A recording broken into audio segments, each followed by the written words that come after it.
জানিস, তিয়াশার হাজবেন্ড তো পরকীয়া আসক্ত। অনেকবার তিয়াশার কাছে ধরা খেয়েও ঠিক হয়নি। পরকীয়ার কথা শুনে মীরা ঘৃণায় চোখ মুখ কুঁচকে ফেলল। তার পাশে থাকা আরও দুজন বান্ধবী ছি করে উঠল। আলোচনার মধ্যমণি হয়ে থাকা নাফিসা তার আগের কথা সুর টেনে বলল, এত সুন্দরী হয়ে লাভ কি হলো? স্বামীই তো হাতে রাখতে পারল না। আরেকজন বান্ধবীর চোখ বড় বড় করে বলল, এই জন্যই বুঝি তিয়াশা আজকে মীরার বাসায় দাওয়াতে আসলো না। মীরা বলল, হতে পারে লজ্জায় আসেনি। বেচারি কতই না ভালোবাসত তার স্বামীকে, অথচ শেষই কিনে এই পেল। আমাদের সামনেও মুখ দেখাবে কি করে? কলেজে থাকতে দেমাগে মাটিতে পা পড়তো না ওর। বিয়ের পর তো সেই দেমাগ আরও বাড়ল। স্বামী নিয়ে সে কি আহ্লাদ তার। নাফিসা মুখ ভেঙিয়ে বলল, আহ্লাদ তো এখনো কমেনি মীরা। এত কিছুর পরও ওই লোকের ঘরেই সে পড়ে আছে। আমি হলে কবেই ছেড়ে চলে যেতাম। এত বড় অপমানের পর ঘর করা অসম্ভব। মীরা কঠিন কণ্ঠে বলল, ঠিক বলেছিস, সব কিছু মেনে নেওয়া যায় না। কিন্তু এসবও মেনে নেওয়া যায় না। তাদের চার বান্ধবীর আলাপ আরও জমে উঠল। নাফিসার কাছ থেকে তিয়াশার দুর্দশার কথা শুনে মীরার মনটা অনেক খারাপ হয়ে গেল।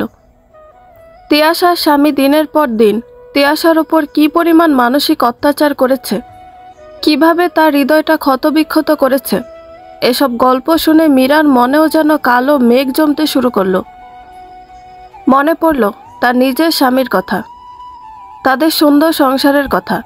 যদি কোনোদিন রিয়াদও তার সাথে এমন করে তবে? এমন কথা মাথায় আসতেই মীরা নড়ে চড়ে বসল। শক্তভাবে মনকে শাসালো। রিয়াদ কখনোই এমন করবে না। রিয়াদ তাকে খুব ভালোবাসে, এক প্রকার মাথায় তুলে রাখে। রান্না করার সময় সবজি কাটতে গিয়ে আঙুলে একটু হালকা ছুরির ঘষা লাগলেও সে হন্তদন্ত হয়ে ছুটে আসে। মীরা রান্না করা বন্ধ বলে ঘোষণা দেয়। সব রান্না সে নিজে করবে বলে মীরাকে রান্নাঘর থেকে বের করে দেয়। আরও কত শত পাগলামি। মীরার আইসক্রিম খেতে মন চাচ্ছে। কথাটা উচ্চারণ করা মাত্র মাঝরাতে বাসার সামনের দোকানিকে ঘুম থেকে ডেকে তুলে আইসক্রিম কিনে আনে। এরকম লোক কখনোই মীরাকে ছেড়ে অন্য কোনো মেয়ের দিকে ঝুঁকবে না। মীরাদের আলোচনার মাঝখানে তার শাশুড়ি এসে তাকে ডাকল। আজ তার আর রিয়াদের দ্বিতীয় বিবাহবার্ষিকী। সেই উপলক্ষে অনেক আয়োজন করা হয়েছে। আত্মীয় স্বজন বন্ধুবান্ধব সবাইকেই দাওয়াত দেওয়া হয়েছে। শাশুড়ির ডাকে মীরা উঠে শাশুড়ির কাছে গেল। মীরার শাশুড়ি আমেনা বেগম মীরাকে আড়ালে নিয়ে ফিসফিস করে বলল, রিয়াদের আক্কেল দেখেছ? সন্ধ্যা গড়িয়ে রাত হয়ে যাচ্ছে, ও এখনো এলো না। কে কি কাটা হবে কখন, আর গেস্টদের ডিনারই সার্ভ করা হবে কখন? আমি কল করে দেখছি মা, রিয়াদকে অনেকগুলো কল করেও পাওয়া গেল না। এইদিকে সবাই রিয়াদের খোঁজ করছে। মীরা সবাইকে রিয়াদের অফিসের দোহাই দিয়ে শান্ত করল। ভেতরে ভেতরে অভিমান হলো বেশ। বান্ধবীরা রিয়াদের দেরি হওয়া নিয়ে মজা করতে ছাড়ল না। মীরা মনে মনে সিদ্ধান্ত নিল, আজ রিয়াদ আসলে অনেক রাগ দেখাবে সে। রিয়াদ আসলো আরও আধা ঘন্টা পরে। মীরা দরজা খুলতেই সে অপরাধী চোখে তাকিয়ে হাসল। তার হাতে টকটকে লাল গোলাপ ফুলের বড় একটা বুকে। সেটা মীরার দিকে এগিয়ে দিয়ে বলল, বেটা ফুলের দোকানদার দেরি করিয়ে দিল। গিয়ে দেখি সে এখনও ফুলের বুকেই বানায়নি, অথচ অর্ডার দিয়েছিলাম আরও 2 দিন আগে। কি আর করা, দাঁড়িয়ে থেকে বুকেটা বানিয়ে নিয়ে আসলাম। একদম তাজা ফুল, গন্ধ শুকে দেখো। মুহূর্তেই মীরার সমস্ত অভিমান গলে পানি হয়ে গেল। চোখের কোণে সেই পানির একাংশ উকিয়ে দিল। মীরা ঠোঁট ফুলিয়ে বলল, একটা কল করে বলে দিলেই পারতে, কত চিন্তা হচ্ছিল আমার। ছেলে আসার খবর পেয়ে আমেনা বেগম এসে কিছু বকাঝকা করলেন। এরপর তারা দিলেন অনুষ্ঠান শুরু করার জন্য। রিয়াদ তড়িঘড়ি করে রুমে গেল চেঞ্জ করতে। মীরাও গেল পিছু পিছু। মীরা আজ নীল জামদানি পরেছে, চুলে বেলি ফুলের মালা গুজেছে, হাতে পড়েছে নীল রেশমি চুড়ি। মীরা শাড়ির রঙের সাথে মিল রেখে রিয়াদকেও নীল স্যুট পরতে হলো। মীরা নিজ হাতে রিয়াদকে রেডি করে দিল। টাই ঠিক করে দেওয়ার সময় রিয়াদের চোখে চোখ পড়তেই দেখল সে মুগ্ধ চোখে তাকিয়ে আছে। মীরা লজ্জা পেল। রিয়াদ হেসে মীরাকে আলিঙ্গন করল। মীরা রিয়াদের বুকে আলতো ধাক্কা দিয়ে বলল, আরে এখন এসব কি করছো? কেক কাটতে দেরি হচ্ছে তো, মা বকেছে শুনোনি? রিয়াদ মীরাকে ছেড়ে দিল। কপালে আলতো চুমু খেয়ে তার হাত ধরে ড্রয়িং রুমের দিকে চলল। যাওয়ার সময় মীরা ফুলের বোকেটা বিছানা থেকে নিয়ে নিল। ড্রয়িং রুমের পুরোটা ফুল দিয়ে সাজানো হয়েছে। এক পাশের দেয়ালে বড় করে লেখা হয়েছে, happy second anniversary Meera and Riyad. দেয়ালের সামনে টেবিলে কেক রাখা। গেস্টরা সবাই ড্রয়িং রুমে ছড়িয়ে ছিটিয়ে আছে। কেউ বসে আছে তো কেউ কেউ দাঁড়িয়ে থেকে কোমল পানীয়ের গ্লাসে চুমুক দিচ্ছে। রিয়াদ মীরার হাত ধরে কেক রাখা টেবিলের দিকে নিয়ে গেল। রিয়াদের সাথে যেতে যেতে অপর হাত দিয়ে আগলে ধরা বিশাল ফুলের বুকেটা উঁচু করে বান্ধবীদের দেখালো মীরা। এতক্ষণ ওরা কতই না মজা নিচ্ছিল রিয়াদের দেরি নিয়ে, এবার সেও দেখিয়ে দিল রিয়াদ ওকে কতটা ভালোবাসে। কেক কাটার সময় মীরা এবং রিয়াদের বাবা মা তাদের পাশে এসে দাঁড়ালো। দুজন একসাথে কেক কাটলো। দুজন দুজনকে কেক খাইয়ে দিল। এবার রিয়াদ স্যুটের ভেতর থেকে একটা গহনার বাক্স বের করলো। বাক্সটা খুলতেই গোল্ডের একটা নেকলেস চকচক করে উঠল। মীরা অবাক হয়ে তাকালো রিয়াদের দিকে। রিয়াদ চাপা স্বরে বলল, এই সেটটাই তো কেনার জন্য অনলাইনে দাম জিজ্ঞেস করেছিলে, তাই না? মীরা আবেগে আপ্লুত হলো। রিয়াদ এত কিছু খেয়াল রাখে। রিয়াদ নেকলেসটা হাতে নিল। মীরা তাড়াতাড়ি তার গলায় পড়ে থাকা ইমিটেশনের পাথরের হারটা খোলার জন্য হাত দিল, কিন্তু গলায় তো কোনো হার নেই। মীরা বিস্ময় নিয়ে তাকালো রিয়াদের দিকে। রিয়াদ চোখ টিপল।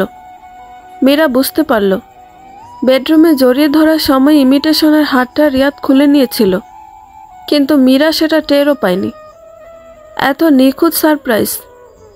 রিয়াদ হারটা মীরার গলায় পরিয়ে দিল। ড্রয়িং রুমে সবাই আনন্দে হাততালি দিল। মীরা তার বান্ধবীদের দিকে তাকালো। তারা মুখে হাসি রেখে হাততালি দিল। তাদের চোখে স্পষ্ট হিংসা দেখা যাচ্ছে। মীরা তাতে কিছু মনে করল না। বান্ধবীদেরকে নিজের স্বামীর থেকে পাওয়া ভালোবাসা দেখাতে পেরে বরং আনন্দ অনুভব করল। কেক কাটার পর গেস্টদের ডিনার সার্ভ করা হলো। রিয়াদ তার নিজের বন্ধুদের নিয়ে ব্যস্ত হয়ে পড়ল। আড্ডা দেওয়ার ফাঁকে ফাঁকে সে মীরার খোঁজ খবর ঠিকই রাখল। আস্তে আস্তে গেস্টরা বিদায় নিল। মীরার বাবা মা রিয়াদের বন্ধুরা তখনও যায়নি। রিয়াদ তার বন্ধুদের নিয়ে ছাদে চলে গেল আলাদা সময় কাটাতে। মীরা বেডরুমের আয়নার সামনে দাঁড়িয়ে গলায় পরা নেকলেসটা দেখছিল। তখন মীরার মা আর শাশুড়ি এসে ঢুকল। মীরাকে কাছে বসিয়ে মীরার মা বলল, অনেক দিনই তো হলো, এবার বাচ্চা নেই, আমরাও নাতি নাতনি দেখতে চাই। মীরার শাশুড়িরও একই মত। মা আর শাশুড়ি দুজনের কথা শুনে মীরা মনে মনে বিষয়টা নিয়ে ভাবল। রিয়াদের কথা মতো এতদিন ওরা বাচ্চা নেয়নি। রিয়াদ চেয়েছিল একটু সেটেল হয়ে বাচ্চা নিতে। মীরার বাবা মা খানিক পরেই বিদায় নিলেন। রিয়াদ বন্ধু বান্ধব বিদায় করে দিয়ে ঘরে ঢুকে দেখল মীরা গেস্টদের দেয়া গিফটগুলো গুছিয়ে রাখছে। রিয়াদ ঢিলা করে টাইটা ডান হাতে টেনে আরেকটু আলগা করল। কামুক চোখে মীরার দিকে তাকিয়ে থেকে মীরাকে পিছন থেকে জড়িয়ে ধরল। রিয়াদের স্পর্শ পেয়ে মীরা মৃদু হেসে চোখ বন্ধ করে ফেলল। ধীরে ধীরে রিয়াদের দিকে ঘুরল, প্রেমপূর্ণ চোখে তাকালো। রিয়াদ মীরার থুতনি ধরে বলল, আমার মিষ্টি বউ, অপেক্ষা করছিলে? লেট হয়ে গেল। শালারা ইচ্ছা করে আমাকে দেরি করিয়েছে যেন তোমার কাছে এসে বকা খাই। তাই তাহলে বকা খাওয়ার জন্য রেডি হও। ওহো, অন্য কিছুর জন্য রেডি হচ্ছে। এক ঝটকায় মীরাকে কোলে তুলে ফেলল রিয়াদ। খানিক পরে অফ হয়ে গেল রুমের লাইট। প্রেমময় সুবাসে সুবাসিত হলো চারদিক। রাত তখন 12টা বাজে। রিয়াদের নগ্ন বুকে মাথা রেখে মীরা বলল, আমাদের দুজনের বাবা মাই আমাদের বাচ্চা নেওয়ার তাড়া দিচ্ছে। 2 বছর তো হয়ে গেল, আর তোমার স্যালারি অনেক বেড়েছে। এখনই সঠিক সময়। আর কটা দিন যাক না, বাচ্চা হলেই তো আমাকে পর করে দিবে, তোমাকে আর কাছে পাবো না। তার চেয়ে বরং আরেকটু সময় নিই, টাকা পয়সা জমাই। মীরাকে আর কথা বলার সুযোগ না দিয়ে রিয়াদ মীরার কপালে চুমু খেয়ে পাশ ফিরে শুয়ে পড়ল। মীরার মনটা কিছুটা খারাপ হয়ে গেল। তার নিজেরও বাচ্চা কাচ্চার খুব শখ, কিন্তু রিয়াদকে কোনো মতে মানাতে পারছে না। যখনই এই ব্যাপারে কথা বলেছে, রিয়াদ তখনই কোনো না কোনো অজুহাত দিয়ে আলোচনা বন্ধ করে দিয়েছে। প্রতিবারই মীরার মন খারাপ হয়েছে, কিন্তু মুখে কিছু বলেনি। এখনও মন খারাপ হলো। গায়ে থাকা চাদরটা গলা অবধি টেনে চোখ বন্ধ করে ফেলল। রিয়াদ কেন বাচ্চা নিতে দেরি করছে, সমস্যা কি? এসব ভাবতে ভাবতে সে ঘুমিয়ে গেল। মীরার ঘুম ভাঙল রাত 1:30টার দিকে। কাঁচা ঘুম ভেঙে যাওয়া বিরক্ত হলো খুব। বালিশের সাইডে রাখা মোবাইলের আলোটা জ্বালিয়ে কয়টা বাজে দেখে নিল। মোবাইলের আলোটা বন্ধ করে রেখে দিতেই রিয়াদ যেখানে ঘুমোয় সেদিকটায় চোখ পড়ল। রিয়াদ বিছানায় নেই। প্রথমে ওয়াশরুমে গিয়েছে চিন্তা করে মীরা আবারও ঘুমিয়ে পড়ার চিন্তা করল, কিন্তু বাথরুম থেকে পানির কোনো শব্দ না আসায় তার অস্বস্তি হলো। রিয়াদের কোনো সমস্যা হলো কিনা দেখার জন্য সে দ্রুত বিছানা ছেড়ে উঠে বাথরুমের দিকে ছুটে গেল। বাথরুমের দরজায় ধাক্কা দিতেই খুলে গেল। বাথরুম খালি, রিয়াদ নেই।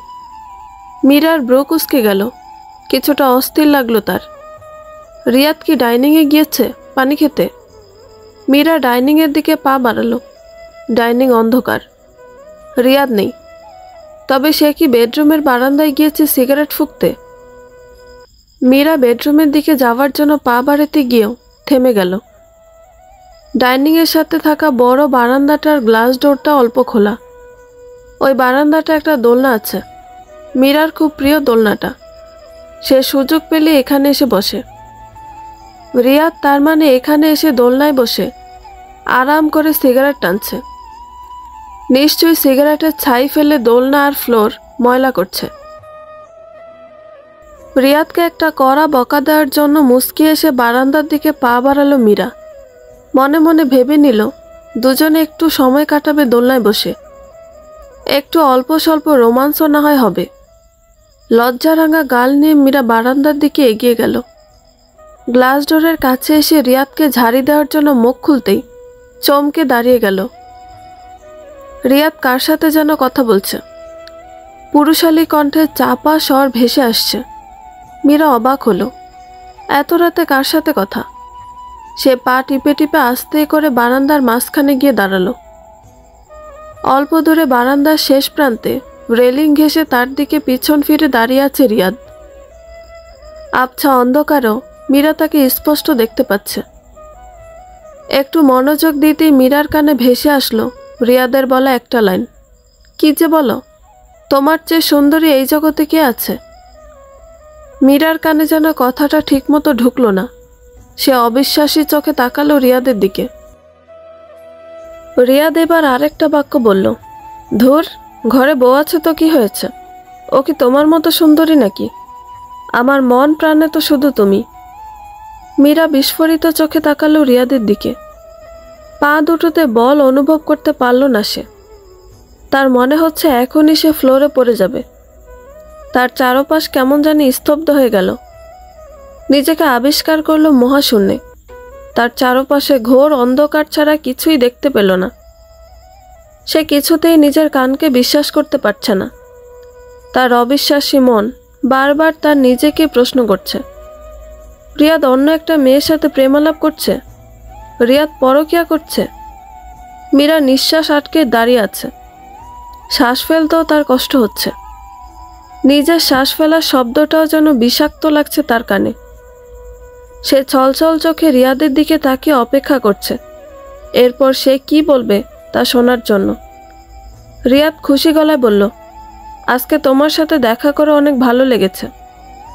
আমার আরও কিছুক্ষণ সময় কাটাতে ইচ্ছে হচ্ছিল, কিন্তু বাসায় পার্টি ছিল। যদিও বাসায় এসে মিথ্যা বলে কাটিয়ে নিয়েছে। আজ অ্যানিভার্সারি নামক প্যারাটা না থাকলে আরও কিছুক্ষণ সময় কাটাতে পারতাম। রিয়াদ কথাটা বলে থামল। ফোনের ওপাশের জন হয়তো কিছু বলেছে, সেটা শুনল। তারপর তাচ্ছিল্য করে বলল, আরে না, এসব অ্যানিভার্সারি নামক ন্যাকামি আমার পছন্দ না। এসব আমার বইয়ের ন্যাকামি, যত সব। মীরা আর ঠিক থাকতে পারল না। তার মাথা ঘুরছে, পা টলছে। সে বারান্দার গ্রিল ধরে নিজের পতন ঠেকালো। মুখ থেকে চাপা কান্না বের হয়ে আসলো। নিস্তব্ধ রাতে মীরার চাপা কান্নার শব্দ রিয়াদের কানে পৌঁছাতে সময় লাগলো না। সে ঝট করে পিছন ফিরে তাকালো। মীরাকে পিছনে দাঁড়িয়ে থাকতে দেখে সে ভূত দেখার মতো চমকে গেল। দ্রুত কলটা কেটে দিল। চারদিকে আবছা অন্ধকারেও তাদের একে অন্যের মুখ দেখতে ওদের অসুবিধা হলো না। মীরার চোখের পানি রিয়াদ স্পষ্ট দেখতে পাচ্ছে। মীরাও 2 হাত দূরত্বে দাঁড়িয়ে রিয়াদের চোখ মুখের ভয় দেখতে পাচ্ছে। রিয়াদ থতমত খেয়ে কি করবে কি বলবে ভেবে পেল না। সে ঢোক গিলে মৃদু স্বরে বলল, মীরা আসলে। মীরা হাউমাউ করে কেঁদে উঠল। আচমকা কান্নার শব্দে রিয়াদ ঘাবড়ে গেল। এই সময় কান্নার স্বর কেউ শুনলে ঝামেলা হয়ে যেতে পারে। তাই সে মীরাকে শান্ত করার জন্য এগিয়ে গিয়ে ধরল। সে মীরা 2 কাঁধে হাত রাখতেই মীরা ধাক্কা মেরে সরিয়ে দিল রিয়াদকে। ধাক্কাটা এতই জোরে ছিল যে রিয়াদ ছিটকে গিয়ে দোলনার উপর পড়ে গেল। তার হাত থেকে ফোনটা পড়ে গেল ফ্লোরে। মীরা দাঁড়ালো না। সে ফ্লোর থেকে রিয়াদের ফোনটা তুলে নিয়ে হাউমাউ করে কান্না করতে করতে বেডরুমের দিকে ছুটে গিয়ে বিকট শব্দে দরজা লাগিয়ে দিল। রিয়াদও পিছু পিছু দৌড়ে এলো। দরজা হালকা আঘাত করে চাপা স্বরে মীরাকে ডাকল, যেন তার বাবা মা শব্দ পেয়ে জেগে না যায়। কিন্তু রিয়াদের চেষ্টা বৃথা। বেডরুমে দরজা লাগানোর বিকট শব্দ আর মীরার কান্নার শব্দে রিয়াদের বাবা মা হন্তদন্ত হয়ে ছুটে এলো। রিয়াদকে দরজার বাইরে দাঁড়িয়ে থাকতে দেখে কি হয়েছে জানতে চাইল। রিয়াদ যথাসম্ভব নিজেকে সামলালো। কিছুটা সময় নিয়ে সুন্দর করে বলল, তেমন কিছু না, একটু ঝগড়া হয়েছে। আজ এমনিতেও দেরি করে এসেছি, তার ওপর তোমরা তাকে বাচ্চা নিতে চাপ দিয়েছ। এসব নিয়ে একটু কথা কাটাকাটি হয়ে গেছে। তোমরা যাও, আমি সামলে নিব। রিয়াদের কথা শেষ হওয়ার সাথে সাথে বন্ধ দরজার ওপাশ থেকে মীরা চিৎকার করে বলল, বিশ্বাসঘাতক, প্রতারক, চরিত্রহীন। লজ্জা করে না মিথ্যা কথা বলতে? রিয়াদের মা আমেনা বেগম চোখ বড় বড় করে রিয়াদের দিকে তাকালো। প্রশ্ন করল, বৌমা এসব কি বলছে? কি হয়েছে তোদের মাঝে? রিয়াদ বিরক্ত হয়ে বলল, উফ মা, তোমরা যাও তো, আমাদের ব্যাপার আমাদেরকে সামলাতে দাও। রিয়াদের বাবা মা কিছুই বুঝতে পারল না। আমেনা বেগম দরজায় করাঘাত করে বললেন, বৌমা, দরজা খোলো, কি হয়েছে আমাকে বলো। মীরা কাঁদতে কাঁদতে চিৎকার করে বলল, আপনার ছেলে আমাকে শেষ করে দিয়েছে মা। ও অন্য একটা মেয়ের সাথে পরকীয়া করে বেড়াচ্ছে। আমেনা বেগম বিস্ফোরিত চোখে তাকালো রিয়াদের দিকে। রিয়াদের বাবা রিয়াদের কাঁধ ঝাঁকিয়ে প্রশ্ন করল, এসব কি বলছে বৌমা? এসব কি সত্যি? উত্তর দে।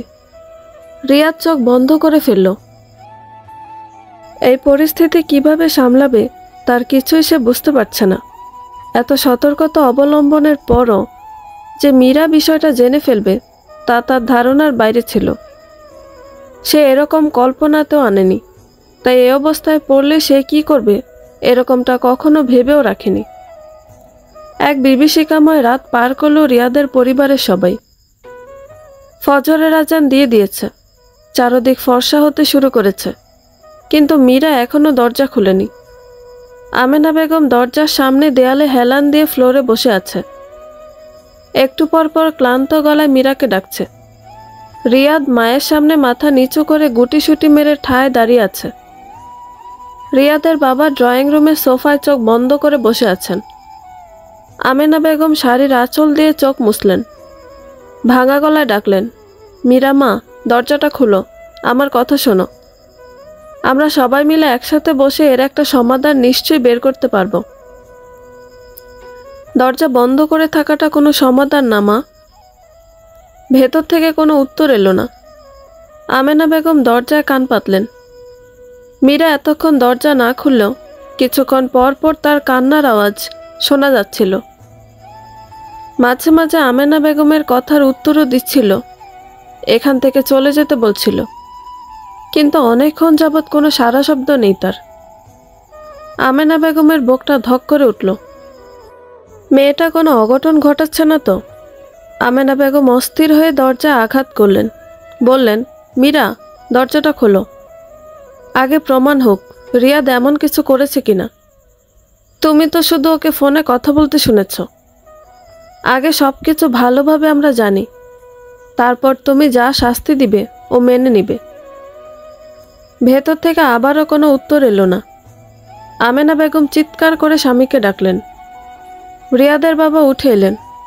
তিনিও দরজায় করাঘাত করতে লাগলেন, কিন্তু কোনো লাভ হলো না। মীরা বিছানার ওপর একভাবে বসে আছে। সারা রাত কান্নার কারণে তার চোখ লাল হয়ে ফুলে গেছে। বাইরের এত শোরগোলে তার কথা বলতে ইচ্ছে করছে না। ওরা চাইলে দরজা ভেঙে ফেলতে পারে, তাতেও তার কোনো কিছু যায় আসে না। আর কোনো প্রমাণেরও প্রয়োজন নেই। সে যা যা শুনেছে এরপর আর কোনো কিছু জানার বাকি থাকে না। দরজা ধাক্কাধাক্কি করার সময় কলিং বেল বেজে উঠল। আমেনা বেগম স্বামীর মুখের দিকে বিস্ময় নিয়ে তাকালেন। এত ভোরে কারা এলো? রিয়াদের বাবা দ্রুত দরজার দিকে এগিয়ে গেল। পিপহোল দিয়ে দেখল মীরার মা বাবা বাইরে দাঁড়িয়ে আছে, সাথে আছে মীরার ভাই। দরজা খুলে দিতে ওরা হুড়মুড়িয়ে ভেতরে ঢুকল। মীরার বাবা রাগী কণ্ঠে বললেন, আমার মেয়ে কোথায়? কি করেছে আপনার ছেলে আমার মেয়ের সাথে? শ্বশুরবাড়ির লোকজনকে দেখে রিয়াদের মাথা আকাশ ভেঙে পড়ল। মীরা এ অল্পতেই স্বামী সম্মানের তোয়াক্কা না করে তার বাবার বাড়িতে খবর দিয়ে দিবে তা সে ভাবেনি। মীরার মা ছুটে গেলেন মীরার বেডরুমের দরজার দিকে। দরজা আঘাত করে বললেন, মীরা, দরজা খোল, আমরা এসেছি। মীরা জানে এই ডাক্তারই অপেক্ষা করছিল এতক্ষণ। রাতে সে কল করে বাবা মাকে সব জানিয়েছে।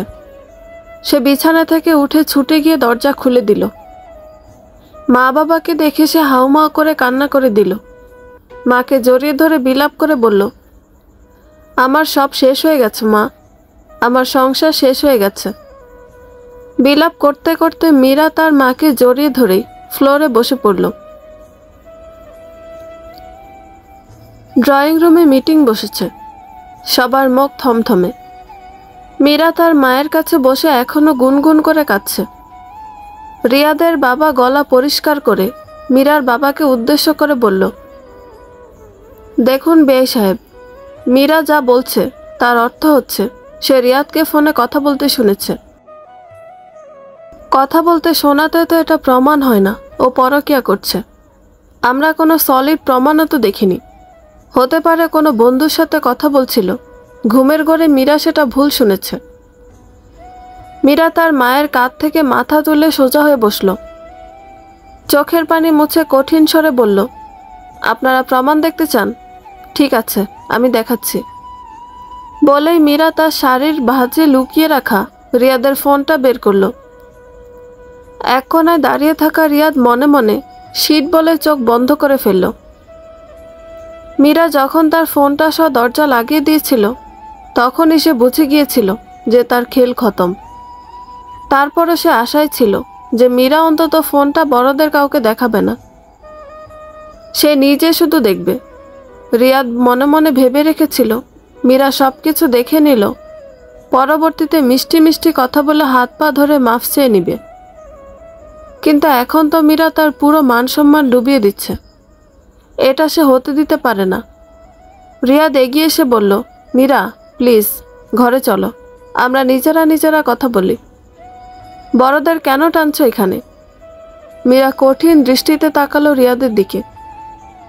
কান্না ভেজা লাল চোখে এমন দৃষ্টি দেখে রিয়াদ কিছুটা ভয় পেয়ে গেল। মীরা কোনো কিছু তোয়াক্কা না করে রিয়াদের ফোনের লক খুলে গ্যালারিতে ঢুকল। রিয়াদ এবার অস্থির হয়ে গেল। মীরা কখনো রিয়াদের ফোন ঘাটার অভ্যাস ছিল না, আর নয়তো প্রচণ্ড বিশ্বাস করত বলে হয়তো ফোন ঘাটত না। তাই রিয়াদ পরকীয়া প্রেমের ব্যাপারে তেমন কোনো সতর্কতা অবলম্বন করেনি, এমনকি সিকিউরিটি লকও দেয়নি কোনো কিছুতেই। গ্যালারিতে ঢুকলে মীরা খুব সহজেই সিক্রেট ফোল্ডারটা খুঁজে পেয়ে যাবে। রিয়াদের শরীরে ঘাম এসে গেল। সে ব্যাপরা হয়ে উঠল মীরার হাত থেকে ফোনটা নেয়ার জন্য। সে ধমক দিয়ে বলল, মীরা, বলেছি না রুমে চলো। মীরার দিকে এগিয়ে মীরার হাত ধরতে গেলে মীরার ভাই ঢাল হয়ে দাঁড়ালো রিয়াদের সামনে। ঠান্ডা কণ্ঠে বলল, আপুকে আগে আপুর কাজটা করতে দিন দুলা ভাই। এরপর আপু ডিসাইড করবে আপু আপনার সাথে রুমে যাবে কি যাবে না। রিয়াদ আর বাড়াবাড়ি করতে পারল না। সে রক্তচক্ষু নিয়ে বড় বড় নিঃশ্বাস ফেলে বাকি সবার দিকে তাকালো। সবার দৃষ্টি মীরার হাতের ফোনের দিকে। মীরা মিনিট দুয়েকের মধ্যে রিয়াদের সিক্রেট ফোল্ডারটা খুঁজে পেয়ে গেল। এত সহজে পেয়ে গিয়ে তাচ্ছিল্য ভরে একটু হাসল। রিয়াদ তার কুকর্ম লুকাতে কোনোরূপ সিকিউরিটি দেয়নি। তার মানে সে মীরাকে এতটাই বোকা ভাবত। আসলে তো মীরা বোকাই। বোকা না হলে কি আর 2 বছরের মাথায় স্বামীর পরকীয়া ধরা পড়ে? ফোল্ডারে ঢুকে মীরার মাথা ঘুরে গেল। এত এত ছবি ওই মেয়ের সাথে, যা গণনার বাইরে। সারা রাত ফোনটা মীরার কাছে থাকলেও সে একা একা ফোন চেক করতে সাহস পায়নি। সে ছলছল চোখে ছবিগুলোর দিকে তাকিয়ে রইল। চোখের পানির কারণে ঝাপসা হয়ে এলো ছবিগুলো। মীরার মা ওর হাত থেকে ফোনটা নিয়ে ছবিগুলো দেখে আঁতকে উঠলেন। হাত দিয়ে চোখ ঢেকে বললেন, হায় আল্লাহ। মীরার বাবা ছো মেরে ফোনটা নিয়ে গেল নিজের হাতে। একে একে সবাই দেখল। রিয়াদের মা ছেলের কর্মকাণ্ড দেখে শাড়ির আঁচল মুখে গুজে কাঁদতে থাকলেন। রিয়াদের বাবা উঠে গিয়ে ছেলের গালে সপাটে চর বসিয়ে দিলেন। তিনি তেড়ে গিয়ে ছেলেকে কিল ঘুষি মারতে চাইলে মীরার ভাই তাকে ধরে শান্ত করে সোফায় বসিয়ে দিল। ছেলের কাছে লজ্জিত হয়ে মাথায় হাত রেখে বসে রইলেন তিনি। চর খেয়ে রিয়াদ দেয়ালে এক হাত রেখে সেখানে মাথা ঠেকিয়ে চোখ বন্ধ করে দাঁড়িয়ে রইল। তার ধারণাতেও ছিল না এমন কিছু ঘটবে আজকে। এত রাতে উঠে কথা বলতে যাওয়ার জন্য আফসোস হলো তার। আজ কথা বলতে চায়নি সে, কিন্তু ওর প্রেমিকা জোরাজোরিতেই কথা বলতে হয়েছিল। সেটাই কাল হয়ে দাঁড়ালো তার জন্য। নীরবতা ভাঙলেন রিয়াদের বাবা। তিনি মীরার বাবার দিকে হাত জোর করে কান্নাকাটি করে বললেন, বেয়াই সাহেব, আমি আপনার কাছে লজ্জিত। আমি আপনার কাছে মাফ চাইছি। আমার ছেলেও মাফ চাইবে। ও একটা ভুল করে ফেলেছে। আমরা ওর ভুল শুধরে দিব। দরকার হলে ও নাকে খত দিবে, বৌমার পায়ে ধরে মাফ চেয়ে তবেই সংসার শুরু করবে, তার আগে নয়। তারপর ছেলের দিকে তাকিয়ে বললেন, দাঁড়িয়ে আছিস কেন? বৌমার পায়ে ধরে ক্ষমা চেয়ে বৌমাকে নিয়ে ঘরে যা। মীরা প্রতিবাদ করে উঠল, একদম না। ওই চরিত্রহীন আমাকে দ্বিতীয়বার ছুবে না। রিয়াদের মা অনুরোধ করে বলল, ক্ষমা করে দাও বৌমা। তুমি যা শাস্তি দিবে ও তাই মাথা পেতে নিবে। এরপর ও আর কখনো এমন করবে না। আমরা তোমাকে কথা দিলাম। আপনার ছেলের জন্য একটাই শাস্তি মা, আর এটা দিতে পারলে তবেই আমি শান্তি পাব। রিয়াদের বাবা যেন আশার আলো দেখতে পেলেন। তিনি বললেন, অবশ্যই অবশ্যই, তুমি যা বলবে তাই ও মাথা পেতে নিবে। বলো মা, তুমি কি চাও? মীরা দাঁত দিয়ে ঠোঁট কামড়ে ধরে কান্নার বেগ আটকালো। নিজেকে কিছুটা সামলে কান্না ভেজা কঠিন কণ্ঠে বলল, ডিভোর্স। ডিভোর্স চাই আমি। ডিভোর্স চাই বাক্যটা রিয়াদের কানে ঢুকতেই সে ঝট করে ঘুরে তাকালো মীরার দিকে। মীরা শূন্য দৃষ্টিতে ফ্লোরের দিকে তাকিয়ে আছে। তার চোখে মুখে কোনো অনুভূতির লেশমাত্র নেই। রিয়াদের বুকের ভেতরে হুট করে কেমন জানি একটা লাগলো। তার বিশ্বাস করতে কষ্ট হলো যে মীরা ডিভোর্স চাইতে পারে। মীরার মতো নরম স্বভাবের মেয়ে এত কঠিন সিদ্ধান্ত কিভাবে নিতে পারে? মীরার কথা শুনে আমেনা বেগম আঁতকে উঠে বললেন, এসব কি বলছো বোমা? মীরার বাবা মাও বিস্ময়ে তাকালো মীরার দিকে। স্বামী পাগল মেয়ে যে এত সহজে এত বড় সিদ্ধান্ত নিবে তা তারাও ভাবেনি। রিয়াদের বাবা চমকে গেলেন মীরার মুখে এমন কথা শুনে। তিনি এরকম কথা আশা করেননি। ডিভোর্স হলে আর একবার লোক জানাজানি হয়ে গেলে মান সম্মানের কিছুই বাকি থাকবে না। তাই তিনি ঘরোয়াভাবে ব্যাপারটা নিষ্পত্তি করতে চান। ভেতরে ভেতরে তিনি অনেকটা ঘাবড়ে গেল, বাইরে সেটা প্রকাশ করলেন না। মীরাকে বোঝানোর সুরে বললেন, রাগের বশে সিদ্ধান্ত নেওয়া উচিত হবে না বৌমা। এখন তোমার মনের অবস্থা ভালো না, তুমি নিজেকে একটু সামলাও, তারপর বুঝে শুনে সিদ্ধান্ত নাও। আমি বুঝে শুনে সিদ্ধান্ত নিয়েছি। আমি এই মুহূর্তে আমার বাবা মায়ের সাথে চলে যাব। আপনারা যত তাড়াতাড়ি সম্ভব ডিভোর্সের ব্যবস্থা করুন। মীরার কঠিন কথায় পুরো ঘরে পিনপতন নীরবতা নেমে আসলো। মীরার বলিষ্ঠ কণ্ঠস্বরে এমন কথা শুনে রিয়াদের অন্তর কেঁপে উঠল। সে বুঝতে পারল কি ভুল সে করেছে। সে কোনো কিছু না ভেবে মীরার সামনে হাঁটু ভেঙে বসে পড়ল।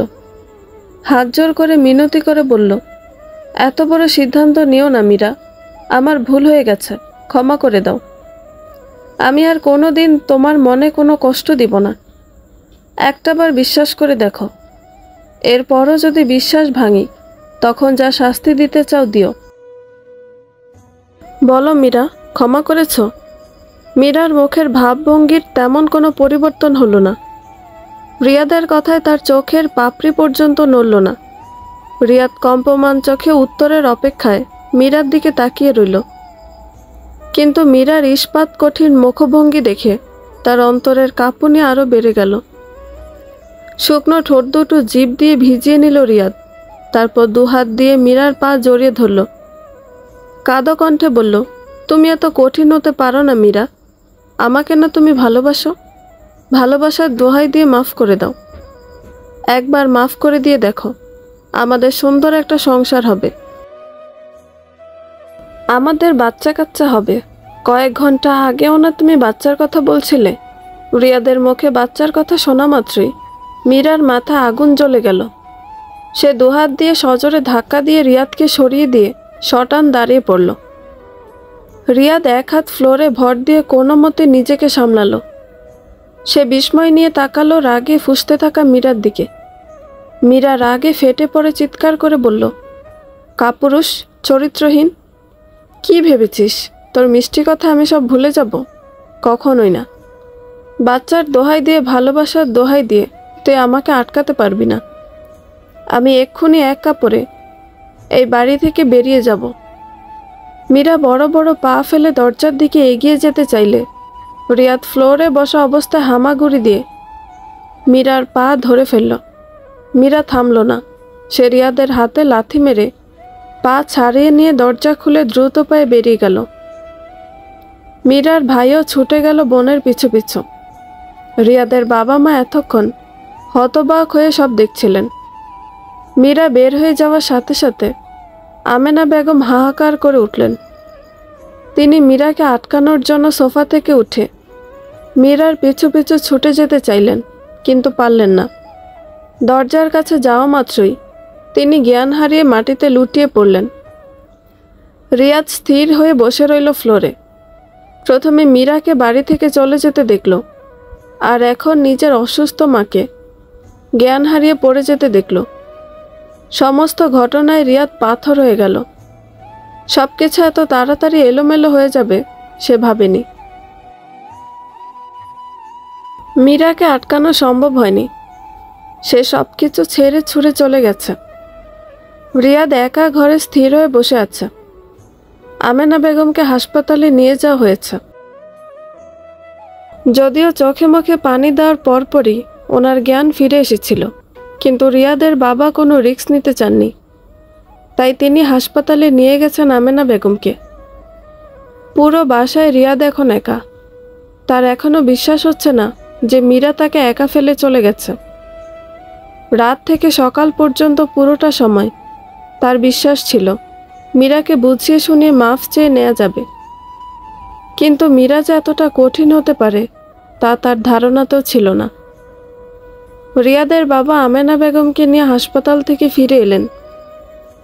দুজনের চেহারার অবস্থাই মলিন। হাসপাতাল থেকে ফেরার পথে মীরাদের বাসায় গিয়েছিল দুজনই। মীরাকে আবারও বোঝানোর চেষ্টা করেছিলেন, কিন্তু কোনো ফল হলো না। রিয়াদ বাবা মার সামনে গিয়ে দাঁড়ালো, প্রশ্ন করল, এখন শরীরটা কেমন মা? আমেনা বেগম তীর্যক দৃষ্টিতে তাকালেন ছেলের দিকে। সেই দৃষ্টিতে শুধুই ঘৃণা। ছেলের কথার উত্তর না দিয়ে মুখ ঘুরিয়ে ঘরে চলে গেলেন। রিয়াদের বাবাও কোনো রকম কথা না বলে স্ত্রীকে অনুসরণ করলেন। রিয়াদ কিছুক্ষণ অসহায়ের মতো দাঁড়িয়ে রইল। এরপর কি মনে করে রেডি হয়ে অফিসে চলে গেল। অফিসে বসে সারাক্ষণ মীরার সাথে কথা বলার চেষ্টা করে গেল, কিন্তু মীরা ফোন তুলল না। এমনকি এক পর্যায়ে মীরা ফোন সুইচ অফ করে দিল। রিয়াদ তাও থামল না, মীরার বাসার প্রতিটা ফোনে কল দিল। কল দিয়ে অনুনয় করলো মীরার সাথে কথা বলিয়ে দেওয়ার জন্য, কিন্তু মীরা কথা বলল না। এক পর্যায়ে প্রত্যেকেই বিরক্ত হয়ে রিয়াদের নাম্বার ব্লক করে দিল।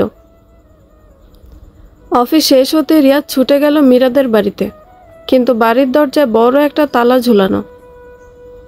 রিয়াদ অনেকক্ষণ সিঁড়িতে অপেক্ষা করলো, কিন্তু ওরা ফিরল না।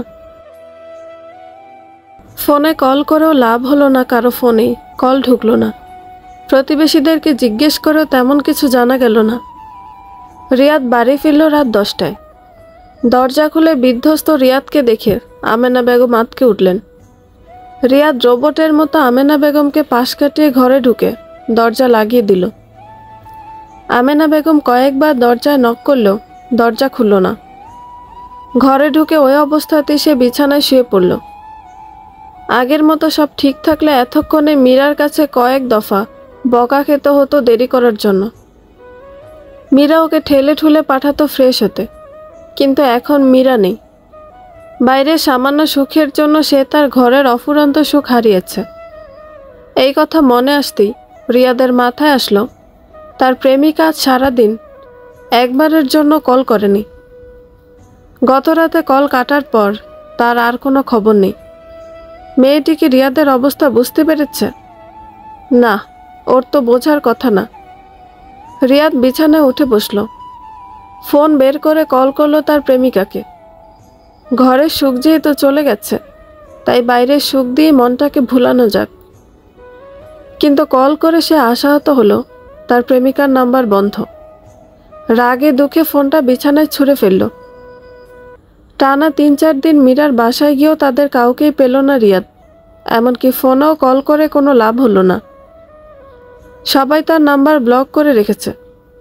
অন্য নাম্বার থেকে কল করলে রিয়াদের সাথে ভালোভাবে কথা বলে না, কোনো প্রশ্নের উত্তরও দেয় না কেউ। 5 দিনের মাথায় মীরাদের বাসায় গিয়ে দেখল দরজা তালা ঝুলানো নেই। রিয়াদ অস্থির হয়ে কলিং বেল টিপতে থাকলো। দরজা খুললেন মীরার বাবা। এতবার কলিং বেল টিপায় তিনি বেজায় বিরক্ত হয়েছেন। রিয়াদকে দেখে তার কপালের ভাঁজ শিথিল হলো। জিজ্ঞেস করল, তুমি এখানে? রিয়াদ অস্বস্তি নিয়ে বলল, আসসালামু আলাইকুম বাবা। গত কয়েকদিন যাবৎ আপনাদের খোঁজে অনেকবার এসেছি, কিন্তু পাইনি। আপনাদেরকে কল করেও কোথায় গিয়েছেন তা জানতে পারিনি। আমরা গ্রামের বাড়ি গিয়েছিলাম, গতকাল রাতে ফিরেছি। মীরার মানসিক অবস্থার উন্নতির জন্য জায়গা পাল্টানো প্রয়োজন ছিল। রিয়াদের মনে কিছুটা আশার সঞ্চার হলো। যেহেতু অন্য জায়গা থেকে ঘুরে এসেছে, এখন নিশ্চয়ই মীরার মনটা একটু ভালো। এখন পা ধরে মাফ চেয়ে সব ঠিকঠাক করে নেওয়ার সুযোগ রয়েছে। রিয়াদ উৎফুল্ল কণ্ঠে বলল, আমি মীরার সাথে দেখা করতে এসেছি। ওর সাথে আলাদা একটু কথা বলতে চাই। মীরার বাবা কঠিন কণ্ঠে বললেন, মীরা বান্ধবীদের সাথে দেখা করতে গিয়েছে, কখন ফিরবে জানি না। তোমার মন চাইলে তুমি রাস্তায় দাঁড়িয়ে অপেক্ষা করো। রিয়াদের মুখের ওপর ঠাস করে দরজা লাগিয়ে দিল মীরার বাবা। রিয়াদ হতভম্ব হয়ে গেল এমন কাজে। সে ভেবেছিল অন্তত ভিতরে নিয়ে বসতে দিবে। একসময় এ বাড়িতে তার কত কদর ছিল। মেয়ে জামাই বলে যত্নের শেষ ছিল না, আর আজ ঘরে পর্যন্ত ঢুকতে দেয়নি। রিয়াদ একটা দীর্ঘশ্বাস ফেলে বেরিয়ে আসলো। রাস্তার পাশে একটা চায়ের দোকানে বসে অপেক্ষা করতে লাগলো মীরার জন্য। মীরা ফিরল আরও 1.5 ঘন্টা পর। চায়ের দোকানে বসে লাল 3 পিস পরিহিত সাজগোজ করা মীরাকে চিনতে অসুবিধা হলো না রিয়াদের। মীরা খুব হাসি খুশি মেজাজে একটা রিক্সা থেকে নামলো। নেমে হাত নাড়িয়ে বিদায় দিল রিক্সায় বসে থাকা বান্ধবীকে। মীরার বান্ধবী রিক্সা নিয়ে অন্য রাস্তায় ঢুকে যাওয়া অবধি রিয়াদ অপেক্ষা করলো চায়ের দোকানে। রিক্সাটা চলে যেতেই সে মীরার রাস্তা আটকে দাঁড়ালো। পা থেকে মাথা পর্যন্ত মীরাকে পর্যবেক্ষণ করে সে অবাক হলো। এত তাড়াতাড়ি মীরা নিজেকে সামলে ফেলল। বিন্দু পরিমাণ শোকের ছায়া পর্যন্ত নেই তার মাঝে। মীরা রিয়াদকে দেখে প্রথমে চমকে গিয়েছিল। সেকেন্ডের মাঝে তার মুখভঙ্গি পরিবর্তন হয়ে কঠিন হয়ে গেল। কড়া কণ্ঠে বলল, রাস্তা ছাড়ো, যেতে দাও। মীরা, প্লিজ আমার কথা শোনো, চলো একসাথে বসে একটু কথা বলি। নেভার, তোমার সাথে আমার কথা হবে কোর্টে, ডিভোর্স লয়ারের সামনে। যদি ভেবে থাকো মিষ্টি কথা আমাকে ভুলিয়ে দেবে, তবে ভুল ভাবছ। আমি মিষ্টি কথায় ভুলব না, এক চুলও ছাড় দেব না। রিয়াদ আকুল হয়ে অনুরোধ করে বলল, একবার ক্ষমা করে দাও, আমি শুধরে যাব, কোনোদিন আর কোনো কষ্ট দিব না তোমায়। মীরা রিয়াদের কথায় মুখ ঝামটা দিয়ে রিয়াদকে পাশ কাটিয়ে চলে যেতে চাইলে রিয়াদ মীরার হাত চেপে ধরল। কঠিন বর্জ্য মুষ্টি ছাড়ানোর জন্য মীরা হাত মুচড়ালো, কিন্তু এতে মুষ্টি আরও কঠিন হলো। রিয়াদ আক্রমণাত্মক ভঙ্গিমায় বলল, এত তেজ কেন দেখাচ্ছ? ডিভোর্স দিতে চাও? খুব শখ। সমাজে ডিভোর্সি মেয়েদের অবস্থা জানো? ডিভোর্স দেওয়ার পর মানুষের কথা সহ্য করতে হবে তোমাকে। আধা বুড়ো কাউকে ধরে বিয়ে করিয়ে দেবে, তখন মজা বুঝবে। মানলাম আমার দোষ আছে, আমি ক্ষমা চাচ্ছি তার জন্য, কিন্তু ডিভোর্সের কথা তুমি বলো কোন হিসেবে? এরকম একটু একটু দোষ সব পুরুষেরই থাকে, তাই বলে কি সব মেয়েরা ডিভোর্স দিয়ে দিচ্ছে স্বামীকে? শোনো, সোনার আংটি যেমন বাঁকা হলেও দাম কমে না, তেমনি পুরুষেরা এরকম একটু একটু দোষ থাকলে কিছু হয় না, বুঝেছ? রিয়াদের ধমকে মীরা কেঁপে উঠল। চায়ের দোকান থেকে অনেকগুলো লোক তাদের দিকে তাকিয়ে আছে। অস্বস্তিতে মরে যেতে ইচ্ছে হচ্ছে মীরার। সে চাপা স্বরে বলল, ছাড়ো আমার হাত, এখানে অসভ্যতা করো না, সবাই দেখছে। হাত ছাড়ার বদলে রিয়াদ আরও জোরে হাত চেপে ধরে বলল, ছাড়ব, তবে এক শর্তে। তুমি এক্ষুনি আমার সাথে বাড়ি ফিরে যাবে এবং সব ভুলে আগের মতো লক্ষ্মী মেয়ের মতো সংসার করবে।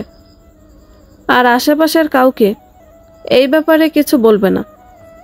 কেউ জেনেও থাকলে বলবে এটা ভুল বোঝাবুঝি ছিল। মীরা ঝটকা মেরে হাত ছাড়িয়ে নিল, বলল, তোর সেই স্বপ্ন স্বপ্নই থেকে যাবে, তোর সাথে আবার সংসার শুরু করার প্রশ্নই আসে না। এটা বলেই মীরা একতলা থুতু ছুঁড়ে দিল রিয়াদের মুখে। এরপর দৌড়ে গেট পেরিয়ে বাসার ভেতর চলে গেল। গায়ে মুখে থুতু নিয়ে রিয়াদ আহাম্মকের মতো দাঁড়িয়ে রইল। চায়ের দোকান থেকে হালকা হাসির শব্দ কানে আসলো তার। মীরা হাঁপাতে হাঁপাতে দরজায় করাঘাত করল। ভেতর থেকে মীরার বাবা ভাবলেন রিয়াদ বোধহয় আবার এসেছে। তিনি দরজা খুলে বললেন, তুমি খামোখা বিরক্ত করছো রিয়াদ, মীরা বাড়িতে নেই। কথা শেষ করে উনি মীরাকে দেখে বিস্মিত হলেন। বড় বড় শ্বাস ফেলে মীরা এক প্রকার দৌড় দিয়ে ভেতরে ঢুকে দরজা লাগিয়ে দিল। দরজায় পিঠ ঠেকিয়ে তার বাবার দিকে তাকিয়ে বলল, ওই চরিত্রহীন আমার রাস্তা আটকে দাঁড়িয়েছিল বাবা। ও আমাকে ভয় দেখিয়ে নিয়ে যেতে চাইছিল ওর সাথে। মীরার বাবা রাগান্বিত হলেন। বাইরে গিয়ে রিয়াদের সাথে বোঝাপড়া করতে চাইলে মীরা তাকে আটকালো। বাবা মেয়ের কথাবার্তায় মীরার মা বের হয়ে জিজ্ঞেস করলেন, কি হয়েছে? মীরার বাবা হাত নাড়িয়ে বললেন, রিয়াদ এসেছিল। আমি তাকে মীরা বাসায় নেই বলে চলে যেতে বলেছিলাম। এখন শুনছি সে নাকি মীরাকে রাস্তা আটকে রেখেছিল, ভয় দেখিয়ে নিয়ে যেতে চাইছিল ওর সাথে। মীরার মা সব শুনে বললেন, ছেলেটাকে আরেকটা সুযোগ কি দেওয়া যায় না? এতদিনের সুখে সংসারটা এভাবে ভেঙে দেওয়াটা কি উচিত হবে? মীরার বাবা খানিকক্ষণের জন্য একটু থমকে গেলেন।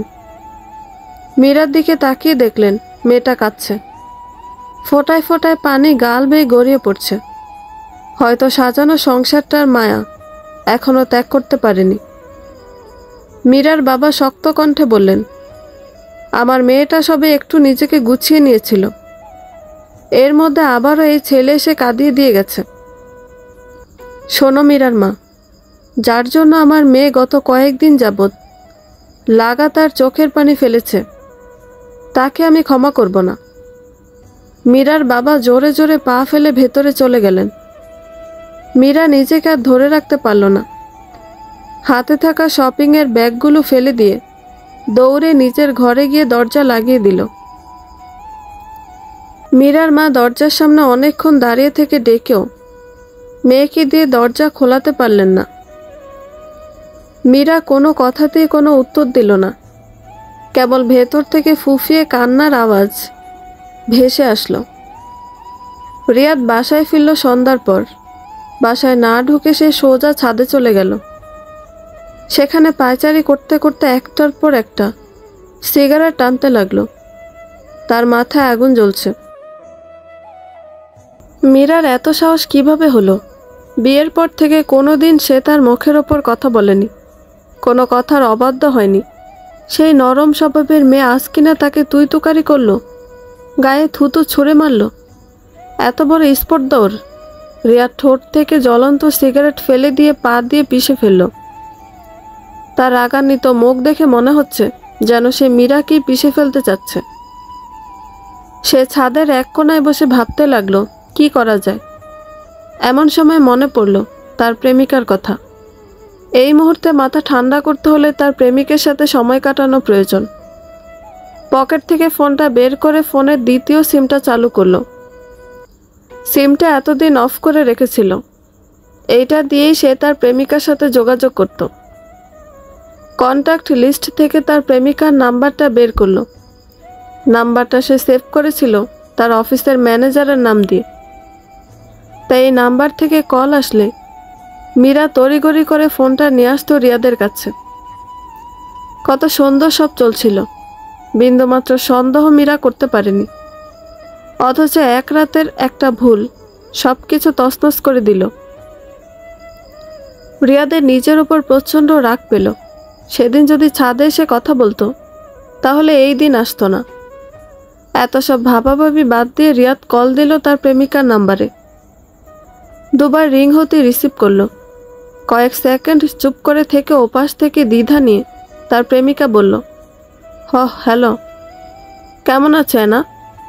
ও রিয়াদ বেবি, অবশেষে তুমি কল করলে। সেই রাতের পর থেকে আমি তো চিন্তায় অস্থির।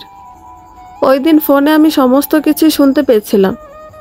তখনই বুঝেছিলাম তুমি ধরা পড়ে গেছো, তাই নিজে থেকে আর যোগাযোগ করার চেষ্টা করিনি। ভালো করেছো।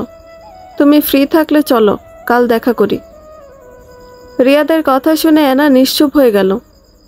রিয়াদ অধৈর্য হয়ে রাগী কণ্ঠে বলল, কি ব্যাপার অ্যানা, তুমি কি আমার সাথে দেখা করতে চাও না?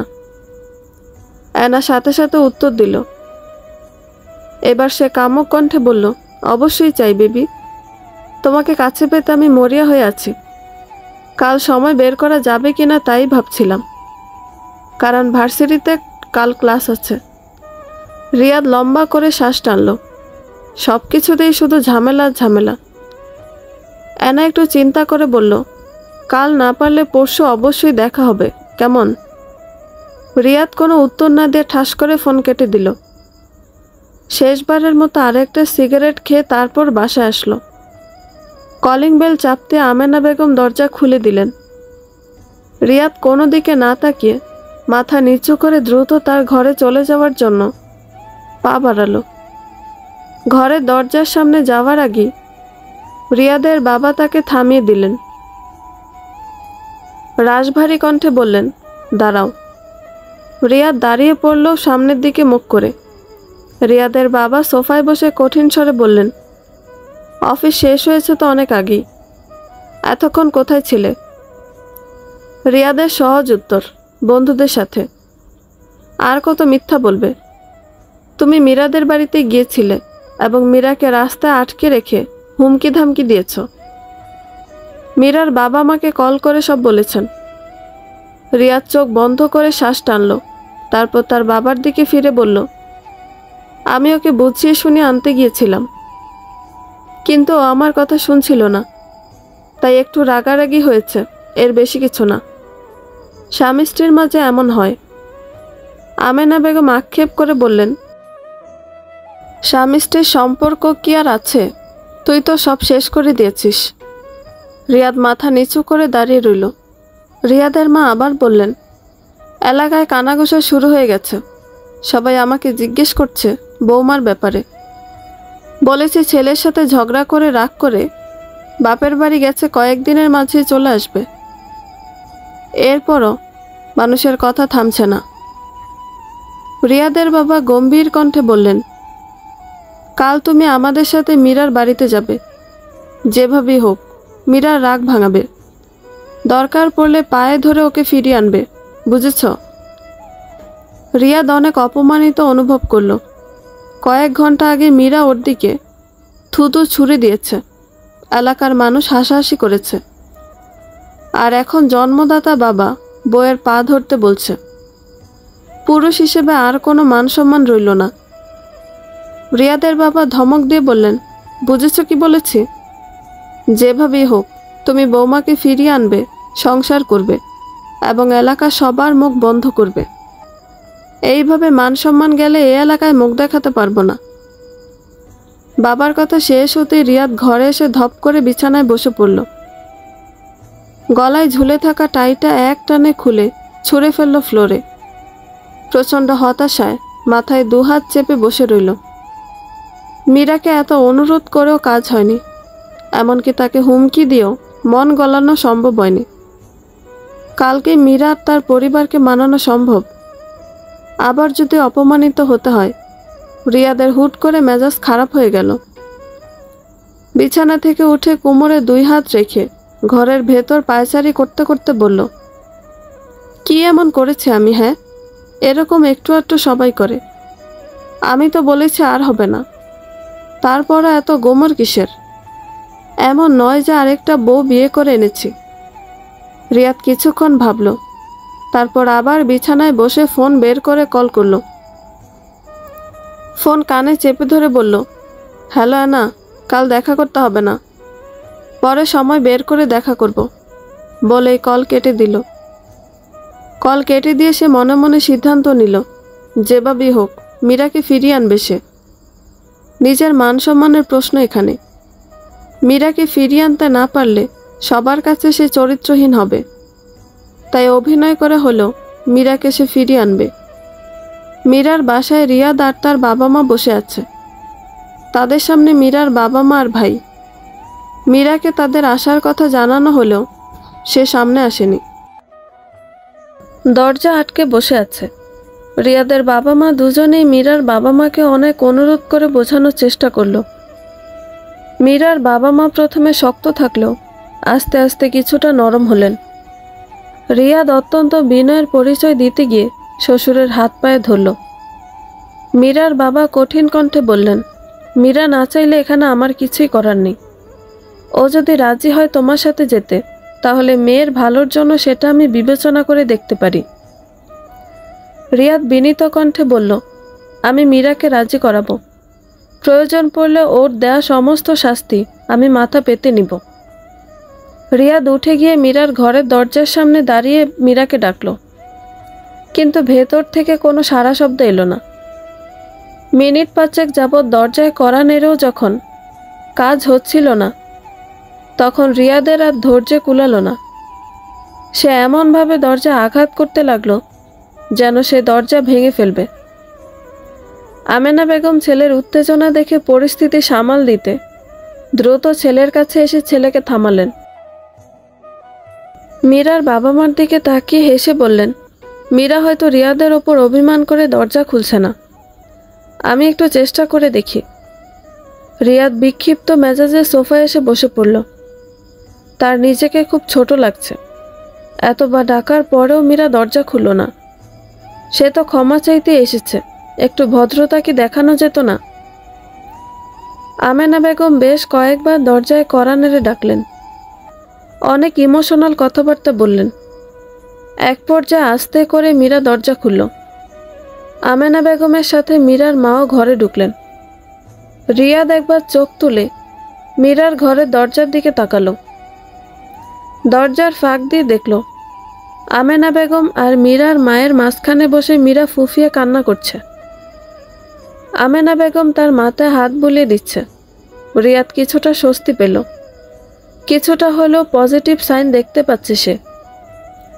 এইভাবে আস্তে আস্তে সব ঠিক হয়ে গেলে মীরাকে নিয়ে যে তার বাধা থাকবে না। রিয়াদের বাবা মীরাকে সাথে নিয়ে যেতে চাইলে মীরার বাবা রাজি হলেন না। তিনি মীরার সাথে কথা বলে সিদ্ধান্ত নিয়ে তারপর তাদেরকে জানাবেন। রিয়াদের বাবা যাওয়ার সময় ওনার কাঁধে হাত রেখে বললেন, বিআই সাহেব, আমরা সবাই সমাজে থাকি, একবার মান সম্মানে দাগ লাগলে মুখ দেখানো দায় হয়ে যাবে, আপনারও মান সম্মান যাবে। আপনি মেয়ের বাবা, আশা করব আপনি বুঝে শুনে সিদ্ধান্ত নেবেন। রিয়াদরা চলে গেল। রাতে শোয়ার আগে মীরার বাবা রিয়াদের বাবার বলে যাওয়া কথাগুলো তর্জমা করতে লাগলেন। মীরার মাকে ডেকে বললেন, মীরা কি কিছু বলেছে? ও কি চায়? ও তো শুধু কান্নাকাটি করছে। রিয়াদকেও দ্বিতীয়বার বিশ্বাস করতে চাচ্ছে না। মীরার বাবা দীর্ঘশ্বাস ফেললেন, বললেন, এলাকার মানুষজন মীরার ব্যাপারটা নিয়ে প্রশ্ন করছে, কাউকে জবাব দিতে পারছি না। আত্মীয় স্বজন কল করে সাজেশন দিচ্ছে যেন ডিভোর্স না হয়। মেয়ে ডিভোর্সি হলে বিয়ে দিতে নাকি সমস্যা হবে। কি করব বুঝতে পারছি না। স্বামীর কপালে চিন্তার ভাঁজ দেখে মীরার মা বললেন, এত সুন্দর সংসার আমার মেয়ের, মা হয়ে সেই সংসার ভেঙে যাক তা আমি চাই না। রিয়াদ যদি নিজেকে শুধরে নিয়ে ভবিষ্যতে এমন না করার প্রতিশ্রুতি দেয় তবে তো সমস্যা দেখি না। মেয়ে একবার ডিভোর্সি হলে হয় এক বাচ্চার বাপ, আর নয়তো বয়স্ক কারো কাছেই বিয়ে দিতে হবে। মীরার বাবা সব শুনলেন কিন্তু কিছু বললেন না। সব কিছু মিলিয়ে তিনি দ্বিধাদ্বন্দ্বে ভুগছেন। সিদ্ধান্ত নিলেন কাল সকালে মীরার সাথে এ ব্যাপারে কথা বলবেন। সকালে মীরা এ ব্যাপারে কথা শুনতেই চুপ হয়ে গেল। মীরার বাবা মেয়ের মাথায় হাত রেখে অনেক কিছুই বোঝালেন। বললেন, মারে, একটা সুযোগ দিয়ে দেখ, হয়তো সে তার ভুল বুঝে আর এমন করবে না। একটা সংসার ভেঙে যাওয়া তো সহজ ব্যাপার না, তোকে সারাটা জীবন এর ফল ভোগ করতে হবে। মীরা ক্লান্ত কণ্ঠে বলল, আর যদি সে একই কাজ আবারও করে তখন? মীরার মা বললেন, ভরসা রাখ, করবে না। নেগেটিভ চিন্তা করিস না। এত সুন্দর সংসারটা একটা ভুলে ভেঙে দিস না। আর একটা সুযোগ দে মা। মীরা কিছুক্ষণ চুপ করে থেকে বলল, ঠিক আছে, তবে তাই হোক। আমি ফিরে যাব, তবে পরের বার এমন হলে আমি আর তোমাদের কাছে ফিরে আসব না। হয় আত্মহত্যা করব, নয়তো যেদিকে দু চোখ যায় সেদিকে চলে যাব। এটা বলে মীরা উঠে চলে গেল। মেয়ের কথা শুনে মীরার বাবা মা দুজনেই কিছুক্ষণ থ হয়ে বসে রইলেন, কিন্তু মেয়ের কথা এতটা আমলে নিলেন না। যে করেই হোক মেয়ের সংসার আবার জোড়া লাগাতে বদ্ধপরিকর তারা। সন্ধ্যায় কল দিয়ে রিয়াদের বাবাকে জানিয়ে দিলেন মীরা সিদ্ধান্তের কথা। রিয়াদের বাবা খুশি হয়ে তখনই আসতে চাইলেন মীরাকে নিতে, কিন্তু মীরার বাবা জানালেন এভাবে তিনি মেয়ে দিবেন না। যেহেতু এত বড় মনোমালিন্য হয়ে গেছে, তাই ঘরোয়াভাবে একটু খাওয়া দাওয়ার আয়োজন করতে চান। সেজন্য 2 দিন সময় চান। রিয়াদের বাবা 2 দিন সময় দিতে নারাজ। অনেক জোরাজুরির পর তিনি 1 দিন সময় দিতে রাজি হলেন। দেরি করলে কখন আবার মীরা সিদ্ধান্ত চেঞ্জ হয়ে যায় বলা তো যায় না। তাই যত দ্রুত সম্ভব মীরাকে নিয়ে আসতে চান। রিয়াদ খুব খুশি হলো। সে তৎক্ষণাৎ মীরাকে কল করল। দেখল মীরা তার নাম্বার আনব্লক করেছে। 2টো রিং বাজার পর মীরা কল ধরল। প্রথমে মীরা কথা বলতে না চাইল, রিয়াদ জোর করে ঘন্টা 2 কথা বলে ফেলল। ব্যাপারটায় নতুন নতুন প্রেমে পড়ার অনুভূতি পেল সে। মীরা ধীরে ধীরে সহজ হয়ে গেল তার সাথে। শত হোক, রিয়াদ তার স্বামী, তার ভালোবাসার মানুষ। রিয়াদের থেকে সে বেশি দিন দূরে থাকতে পারবে না। কথা শেষ করে রিয়াদ একটা বিজয়ীর হাসি দিল। অবশেষে সে জিতে গেছে। যেভাবেই হোক মীরাকে আসতেই হচ্ছে তার কাছে। আজ মীরাদের বাড়িতে ছোটখাটো একটা আয়োজন করা হয়েছে। রিয়াদের পরিবার নিতে আসবে তাকে। তাদের কাছের কিছু আত্মীয় আর কয়েকজন কাজিন এসেছে। মেয়ে কাজিনরা মিলে মীরাকে হালকা সাজিয়ে দিল। খয়েরি রঙের শাড়িতে মীরাকে দেখতে বউ বই লাগছিল। অল্প কিছুক্ষণের মাঝে রিয়াদের বাবা মা এসে পৌঁছালো। রিয়াদ আসেনি, সে অফিস থেকে ছুটি নেয়নি, তাই সে হাফ অফিস করে তারপর চলে আসবে। রিয়াদ মীরাকে বলেছে এখান থেকে নিয়ে যাওয়ার পর অফিস থেকে ছুটি নিয়ে দেশের বাইরে ঘুরতে নিয়ে যাবে, তাই আজ ছুটি নেবে না। দুপুরের খাবারের সময় হয়ে গেল, রিয়াদ আসলো না। সে কল করে জানালো জ্যামে পড়েছে, আসতে সময় লাগবে, সবাই যেন দুপুরের খাবার খেয়ে নেয়, তার জন্য অপেক্ষা করার প্রয়োজন নেই। সবাই খুশি মনে খেতে বসলো, শুধু মীরা খেলো না, সে রিয়াদ আসলে খাবে। দুপুরের খাবারের পর 1 ঘন্টা হয়ে গেল, রিয়াদের আসার নাম নেই। তাকে কল করেও পাওয়া যাচ্ছে না, তার ফোন অফ। সবাই টেনশনে অস্থির হয়ে গেল। রাস্তাঘাটে অ্যাক্সিডেন্ট হয়ে যায়নি তো? কারণ শেষবার রিয়াদ যখন কথা বলছিল তখন রাস্তার গাড়ির আওয়াজ শোনা যাচ্ছিল। মীরার বাবা দ্রুত মীরার ভাইকে পাঠালেন রিয়াদের অফিসের দিকে। বাড়ির সবার আনন্দ অনেকটাই ম্লান হয়ে গেল। মাঝারি মানের হোটেলটার সামনে দাঁড়িয়ে রিয়াদ ঠোঁট কামড়ে হাসল। ভিতরে তার জন্য অপেক্ষা করছে অ্যানা। অ্যানার সাথে আবারও একসাথে হবে, এই বিষয়টা মনে করেই তার গা শিরশির করে উঠল। তবে আজই শেষ। মীরার সাথে সবকিছু নতুন করে শুরু করার আগে শেষবারের মতো অ্যানার স্বাদ নিতে চাইছে। এরপর আর কোনো দিন দেখা করবে না অ্যানার সাথে, তাই আজ একটু রয়ে শয়ে সময় কাটাবে। আর একটু তাড়াতাড়ি আসতে চেয়েছিল সে, কিন্তু রাস্তার জ্যাম দেরি করিয়ে দিল। এখন মীরাদের বাসায় যেতে দেরি হবে। ব্যাপার না, কোনো একটা মিথ্যা কথা বলে দিলেই হবে। রিয়াদ শীষ বাজাতে বাজাতে হোটেলের লবিতে আসলো। এরপর সোজা চলে এলো 3 তলার 305 নম্বর রুমে। অ্যানা এই রুমে আছে। রুমের দরজা ধাক্কা দিতেই খুলে গেল। বিছানা অর্ধনগ্ন অ্যানাকে কামুকি ভঙ্গিতে আতশোয়া হয়ে বসে থাকতে দেখল। রিয়াদকে দেখে সে মুচকি এসে একটা হাত বাড়িয়ে দিল। রিয়াদ কিছুক্ষণের জন্য স্তব্ধ হয়ে গিয়েছিল। এইবার তার গলা শুকিয়ে গেল। সে ঝটপট দরজা লাগিয়ে গলা ভিজানোর জন্য অ্যানার দিকে এগিয়ে গেল। রিয়াদ যখন অ্যানার মাঝে পুরোপুরি বুঁদ হয়ে আছে, তখনই খট করে একটা শব্দ হলো দরজায়। তীব্র অনুভূতিতে থাকলো শব্দটা রিয়াদের কানে ঠিকই এলো। শব্দটা হওয়ার 2 সেকেন্ডের মাথা ঠাস করে দরজাটা খুলে গেল। রিয়াদ আর অ্যানা দুজনই বেবাচেকা খেয়ে গেল। রিয়াদ অ্যানার উপর থেকে সরে আসলো। দুজনেই চাদর দিয়ে নিজেদেরকে ঢাকলো। রিয়াদ অবাক হয়ে দেখল দরজায় তার বাবা আর মীরার বাবা দাঁড়িয়ে আছে।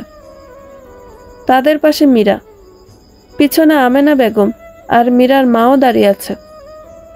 সবাই বিস্ফোরিত চোখে তাকিয়ে আছে রিয়াদের দিকে। মীরা আর্তনাদ করে 2 হাতে মুখ ঢেকে ফেলল।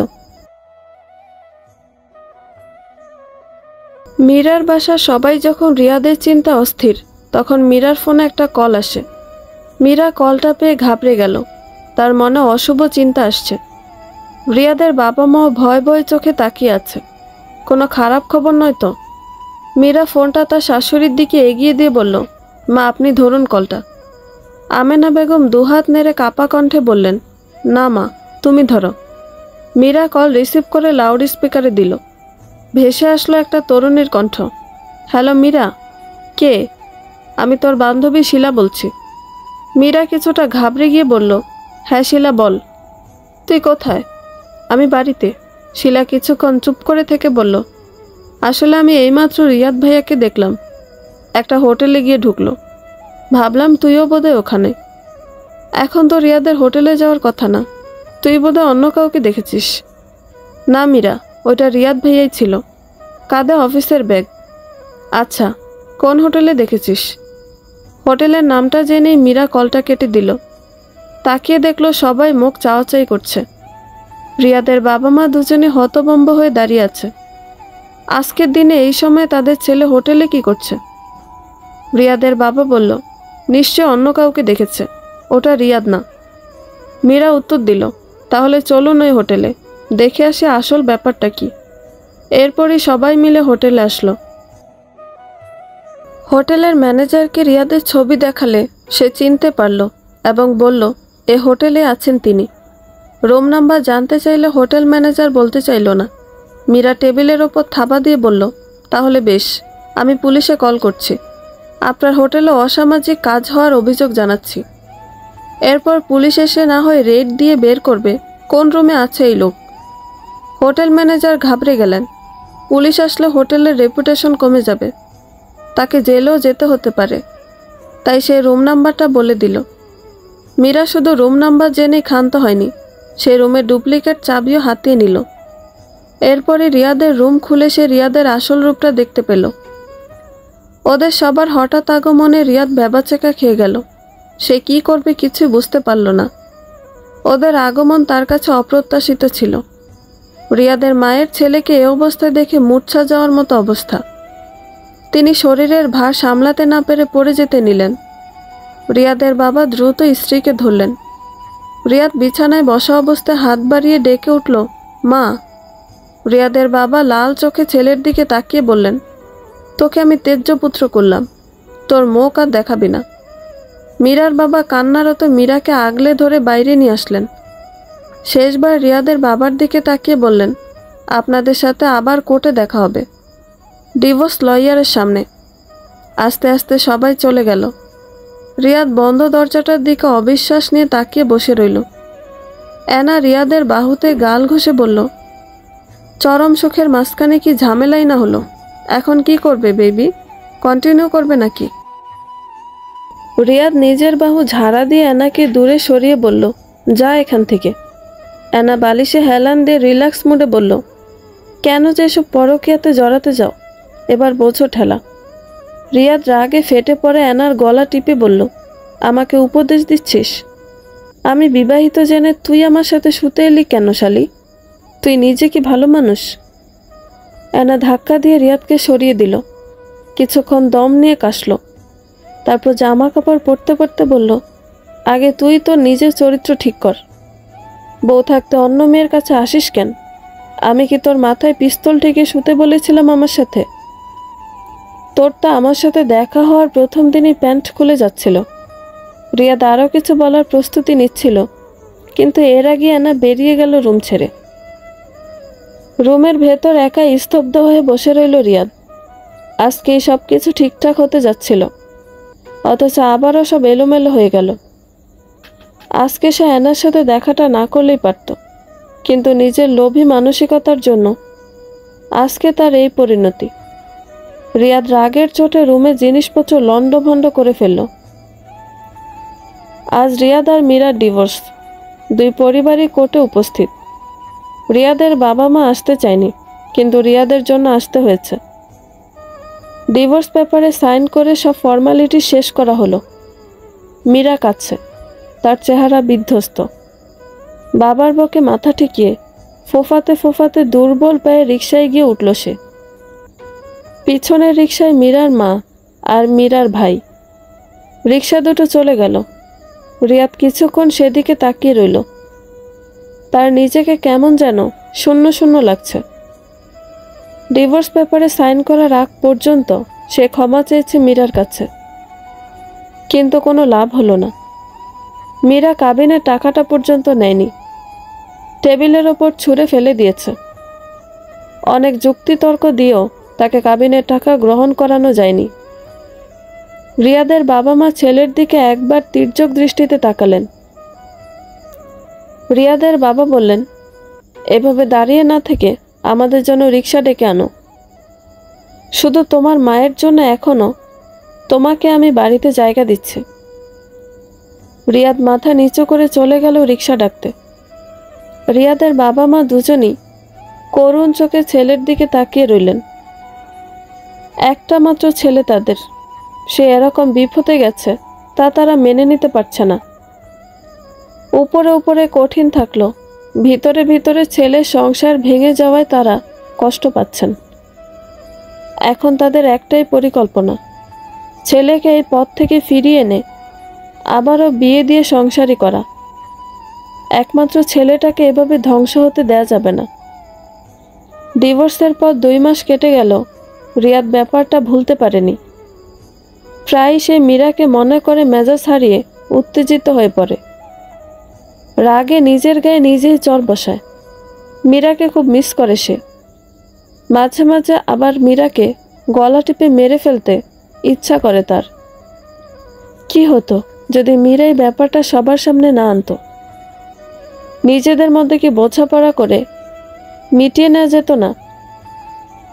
কত সংসারে এসব পরকীয়া চলছে, কত কত স্বামীরা পরকীয়া করছে, তাদের স্ত্রীরা কি জেনে শুনে সংসার করছে না? মীরা যদি তাকে সুযোগ দিত তাহলে সে তো পরকীয়া ছেড়ে দেওয়ার প্রতিশ্রুতি দিয়েছিলই। তারপরেও মীরা তেজ দেখিয়ে ডিভোর্স দিল। আত্মীয় স্বজন বন্ধু বান্ধব থেকে শুরু করে সবার কাছে চরিত্রহীন আর খারাপ হলো রিয়াদ। আর মীরা সবার সহানুভূতি পেল। আস্তে আস্তে বছর কেটে যায়। রিয়াদ নিজেকে কিছুটা গুছিয়ে নিতে শুরু করেছে। এই 1 বছরে অনেক কিছুই চেঞ্জ হয়েছে। পুরনো চাকরিটা ছেড়ে দিয়ে নতুন চাকরি নিয়েছে। পুরনো কর্মস্থলে সবাই তার ডিভোর্সের ব্যাপারটা জেনে যাওয়ায় চাকরি ছেড়ে দিতে হয়েছিল। নতুন যেটা করছে সেটা বেতন কম, সুবিধা কম। আগের বাসাটা বিক্রি করে দিয়ে নতুন এলাকায় নতুন বাসায় উঠতে হয়েছে। এলাকার মানুষের কথার জন্য টিকে থাকা দায় হয়ে যাচ্ছিল। তাই রিয়াদের বাবা মান সম্মান বাঁচাতে বাসাটাই বিক্রি করে দিয়ে এলাকা ছাড়ল। এই 1 বছরে রিয়াদ অনেক মেয়ের সাথে আবার সব নতুন করে শুরু করতে চেষ্টা চালিয়েছে, কিন্তু হয়নি। সম্পর্ক এগিয়ে নিতে গেলেই তার মনে ভয় ঢুকে যায়। ভয় হয় ওই মেয়েটিও যদি তার সাথে বেইমানি করে, অন্য কারোর সাথে পরকীয়া করে। মাঝখানে একবার এনার সাথে যোগাযোগ করেছিল। একাকিত্বের যন্ত্রণা আর তীব্র হতাশায় যখন ওর জীবন কোণঠাসা হয়ে গেল, তখন সে এনার সাথে সম্পর্ক গড়ে তুলতে চেয়েছিল। পুরনো প্রেমের দোহাই দিয়ে এনাকে বিয়ের প্রস্তাব দিয়েছিল। এনা তখন তাচ্ছিল্য করে বলেছিল যে ছেলে বউ থাকাকালীন এনার সাথে পরকীয়ায় জড়িয়েছে, সে যে এনাকে বিয়ে করে অন্য কোথাও পরকীয়া করবে না তার কি গ্যারান্টি? এনার মতো মেয়ের মুখে এই কথা শুনে রিয়াদের তখন মাথায় আগুন জ্বলে যাওয়ার মতো অবস্থা হয়েছিল। এনাকে সামনে পেলে তখন সে মেরেই ফেলত। ওর মতো মেয়েকে ঠেকায় পড়ে বিয়ের প্রস্তাব দিয়েছে, এই তো অনেক। এভাবে করে আর নতুন করে বিয়ে শাদী করা সম্ভব হলো না। তার জীবন একাকিত্ব আর হতাশা দিয়ে পরিপূর্ণ। রিয়াদের বাবা মা খুব চেষ্টা চালাচ্ছেন ছেলের আরেকবার বিয়ে দেওয়ার জন্য, কিন্তু মন মতো মেয়ে পাওয়াই দায়। রিয়াদ এখন প্রায়ই মীরার কথা মনে করে, তাকে মিস করে। তার নিজের খুব গিল্টি ফিল হয়। আগে না বুঝলে এখন বুঝতে পারছে সে কতটা অন্যায় করেছে মীরার সাথে। মনে মনে সে অনেকবার মীরার কাছে ক্ষমা চেয়েছে। কোনোদিন দেখা হলে সামনাসামনি ক্ষমা চেয়ে নিবে। শুনেছে মীরার আবার বিয়ে হয়েছে। নিশ্চয়ই মীরা এখন সুখে ঘর সংসার করছে, আর রিয়াদ আগুনে জ্বলছে। এটাই বোধহয় পরকীয়া শাস্তি। রিয়াদের মন বেশি খারাপ হলে পার্কে ঢুকে নদীর পাড়ে গিয়ে গাছের নিচে নিরিবিলি জায়গায় বসে থাকে। আজকে অফিস শেষ করে অনেকক্ষণ সেখানে বসেছিল। সন্ধ্যা হওয়ার আগ মুহূর্তে বাসায় যাওয়ার জন্য রওনা দিল। পার্ক থেকে বের হয়ে কি মনে করে এয়ারপোর্টের সামনে দিয়ে হেঁটে আসতে মন চাইল তার। প্লেনে শো শো শব্দ করে উড়ে যাওয়া দেখতে ইচ্ছে হলো। এয়ারপোর্টের সামনে আসতেই একটা গাড়ির সামনে দাঁড়ানো শাড়ি পরিহিত একটা মেয়েকে দেখে তার চোখ আটকে গেল। সে কিছুক্ষণ তাকিয়ে রইল। এরপরই বুঝতে পারল এটা মীরা। রিয়াদ আস্তে আস্তে এগিয়ে গেল। কাছাকাছি হতেই চিরচেনা মীরার চেহারাটা দেখতে পেল। আগের চেয়ে অনেক সুন্দর হয়ে গেছে। স্বামী খুব যত্নে রাখে, বোঝাই যাচ্ছে। রিয়াদ আরেকটু কাছে গিয়ে ধরা গলায় ডাকলো, মীরা। মীরা পরিচিত কণ্ঠস্বর শুনে ব্রুকুসকে তাকালো। রিয়াদকে দাঁড়িয়ে থাকতে দেখে বিস্মিত হলো। তার মাঝে কিছুটা অস্থিরতা দেখা গেল। সে আশেপাশে তাকাচ্ছে বারবার। রিয়াদ প্রশ্ন করল, কেমন আছো মীরা? মীরা নিজেকে কিছুটা সামলে নিয়ে বলল, ভালো আছি। রিয়াদ কিছুক্ষণ অপেক্ষা করল মীরা তাকে কেমন আছে জিজ্ঞেস করার জন্য, কিন্তু মীরা করল না। রিয়াদ মনে খুব আঘাত পেল। তার খেয়াল হলো মীরার হাতে পাসপোর্ট। সে জিজ্ঞেস করল, বিদেশে ঘুরতে যাচ্ছ? মীরা আগের চেয়ে এখন নিজেকে কিছুটা সামলে নিয়েছে। সে চট করে বলল, ঘুরতে না, একেবারে চলে যাচ্ছে। আমার হাজব্যান্ড ওইখানে সেটেল। রিয়াদ কিছুক্ষণের জন্য স্তব্ধ হয়ে গেল। মীরা চলে যাচ্ছে একেবারের জন্য, তার খারাপ লাগার কথা না, কিন্তু তারপরেও তার খুব খারাপ লাগছে। মীরা হঠাৎ করে সামনের দিকে তাকিয়ে হাসি হাসি মুখে বলল, ওই তো আমার হাজব্যান্ড চলে এসেছে, আসি তাহলে, ভালো থেকো। একটা মিষ্টি হাসি উপহার দিয়ে মীরা হাই হিলে খটখট আওয়াজ তুলে সামনের দিকে চলে গেল। রিয়াদ কোনো কিছু বলার সুযোগই পেল না। শুধু দেখল এয়ারপোর্টের ভেতর থেকে 35-36 বছরের একটা ছেলে মীরার দিকে এগিয়ে আসছে। এসে হেসে মীরাকে হাঁক করল। এরপর মীরার হাত ধরে এয়ারপোর্টের ভেতরে নিয়ে গেল। রিয়াদ বড় বড় শ্বাস ফেলছে। তার বুকের ভেতরে কোথাও একটা চিনচিন ব্যথা হচ্ছে। যে মেয়েটি তার হাত ধরে সারা জীবন পার করার কথা ছিল, সে আজ আরেকজনের পাশে। রিয়াদ মুখ ফিরিয়ে মাথা নিচু করে হাঁটতে লাগলো। তার নিজের দোষে আজকে সে মীরাকে হারিয়েছে, সুন্দর একটা সংসার হারিয়েছে। এই আফসোস প্রতিদিনই ওকে কুরে কুরে খায়। মীরা চলে যাওয়া নিয়ে বেশ কিছুদিনই রিয়াদের মন প্রচণ্ড খারাপ ছিল। সে প্রচুর চেষ্টা করে বিষয়টা মাথা থেকে সরানোর চেষ্টা করছে। আজকেও মনটাকে শান্ত করতে নদীর পাড়ে কিছুক্ষণ বসেছিল। ফেরার সময় যখন পার্কের গেটে এলো, তখন আকস্মিক দেখা হয়ে গেল অ্যানার সাথে। ওয়েস্টার্ন ড্রেস পরে কোমর দুলিয়ে হাঁটছে। রিয়াদকে দেখতে পেয়ে অ্যানার মুখের হাসি মিলিয়ে গেল। চেহারা রাগি রাগি হয়ে গেল। দ্রুত পায়ে রিয়াদের কাছে এগিয়ে এসে বলল, তোমাকে পেয়ে ভালোই হলো। মীরার সাথে যোগাযোগ করার কোনো উপায় জানো? ওই শালি নাকি বিদেশ পালিয়ে গেছে। রিয়াদ কিছুটা অবাক হয়ে বলল, মানে? মানে ওর সাথে যোগাযোগ করাটা আমার প্রয়োজন। ওর কাছে আমার 2 লাখ টাকা পাওনা। রিয়াদ হকচকিয়ে গেল। রিয়াদের মুখ দেখে অ্যানা কৌতুকপূর্ণ হাসি দিয়ে বলল, হা, তুমি দেখে এখনো কিছুই জানো না। বেইমানি শুধু তুমি একা করনি, মীরাও করেছে। মীরা নিজেও পরকীয়া করেছে। এখন পরকীয়া প্রেমিককে বিয়ে করে বিদেশে সেটেল হয়ে গেছে। রিয়াদের মাথায় যেন বাজ পড়ল। সে বিস্ফোরিত চোখে তাকিয়ে রইল অ্যানার দিকে। খপ করে অ্যানার হাত ধরল। হাতটা মুচড়ে দিয়ে চিবিয়ে চিবিয়ে বলল, নষ্টা মেয়ে, মিথ্যা বলছিস আমাকে। অ্যানা যন্ত্রণায় ছটফট করে বলল, মিথ্যা কথা না, মীরার কলেজের বান্ধবী আমি। ও আমাকে 5 লাখ টাকা দিবে বলে তোমাকে প্রেমের জালে ফাঁসাতে বলেছিল। 3 লাখ দিল, বাকি 2 লাখ এখনো দেয়নি। রিয়াদ ছেড়ে দিল অ্যানার হাত। প্রতারিত হওয়ার সূক্ষ্ম ঝাল তার শিরা উপশিরাতে হুল ফোটাচ্ছে। মীরা তাকে রেখে অন্য কারোর সাথে পরকীয়া করেছে, এত বড় অপমান। রিয়াদ 2 পাশে মাথা নেড়ে বলল, আমি বিশ্বাস করি না। মীরা এমন কাজ কেন করবে? অ্যানা হাতে মালিশ করতে করতে বলল, বিশ্বাস না হলে মীরাকে জিজ্ঞেস করতে পারো।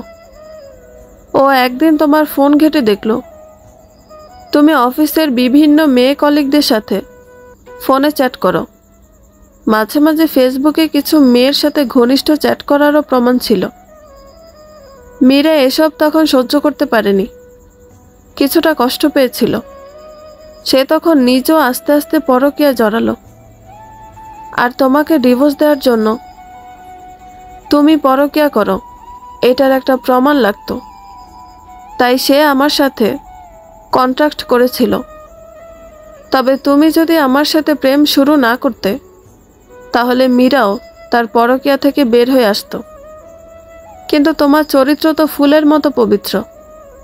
তুমি 2 দিন কথা বলি আমার সাথে বিছানায় চলে গিয়েছিলে, তাই মীরা যা করেছে তা তোমার প্রাপ্যই ছিল। রিয়াদ রাগে দিশাহারা হয়ে বলল, ওই মীরাকে আমি ছাড়ব না।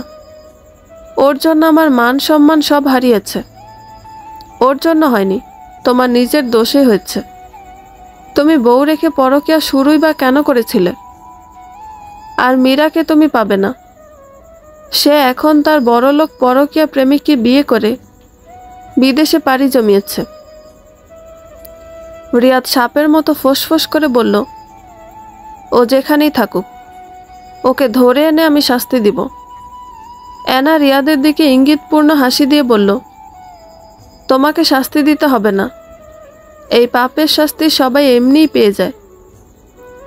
রিয়াদ ধপ করে পার্কের গেটের পাশের বেদিটাতে বসে পড়ল। মীরা তাকে এইভাবে ধ্বংস করে দিয়ে নিজে সুখে শান্তিতে থাকছে, এটা তার সহ্য হচ্ছে না। অ্যানা রিয়াদের গালে হাত ছুঁয়ে বলল, কোনোদিন দরকার পড়লে আমাকে ডেকো, তবে আগের মতো ফ্রিতে হবে না। এমনিতেই তোমার এক্স বউয়ের কাছে 2 লাখ টাকা পাও না।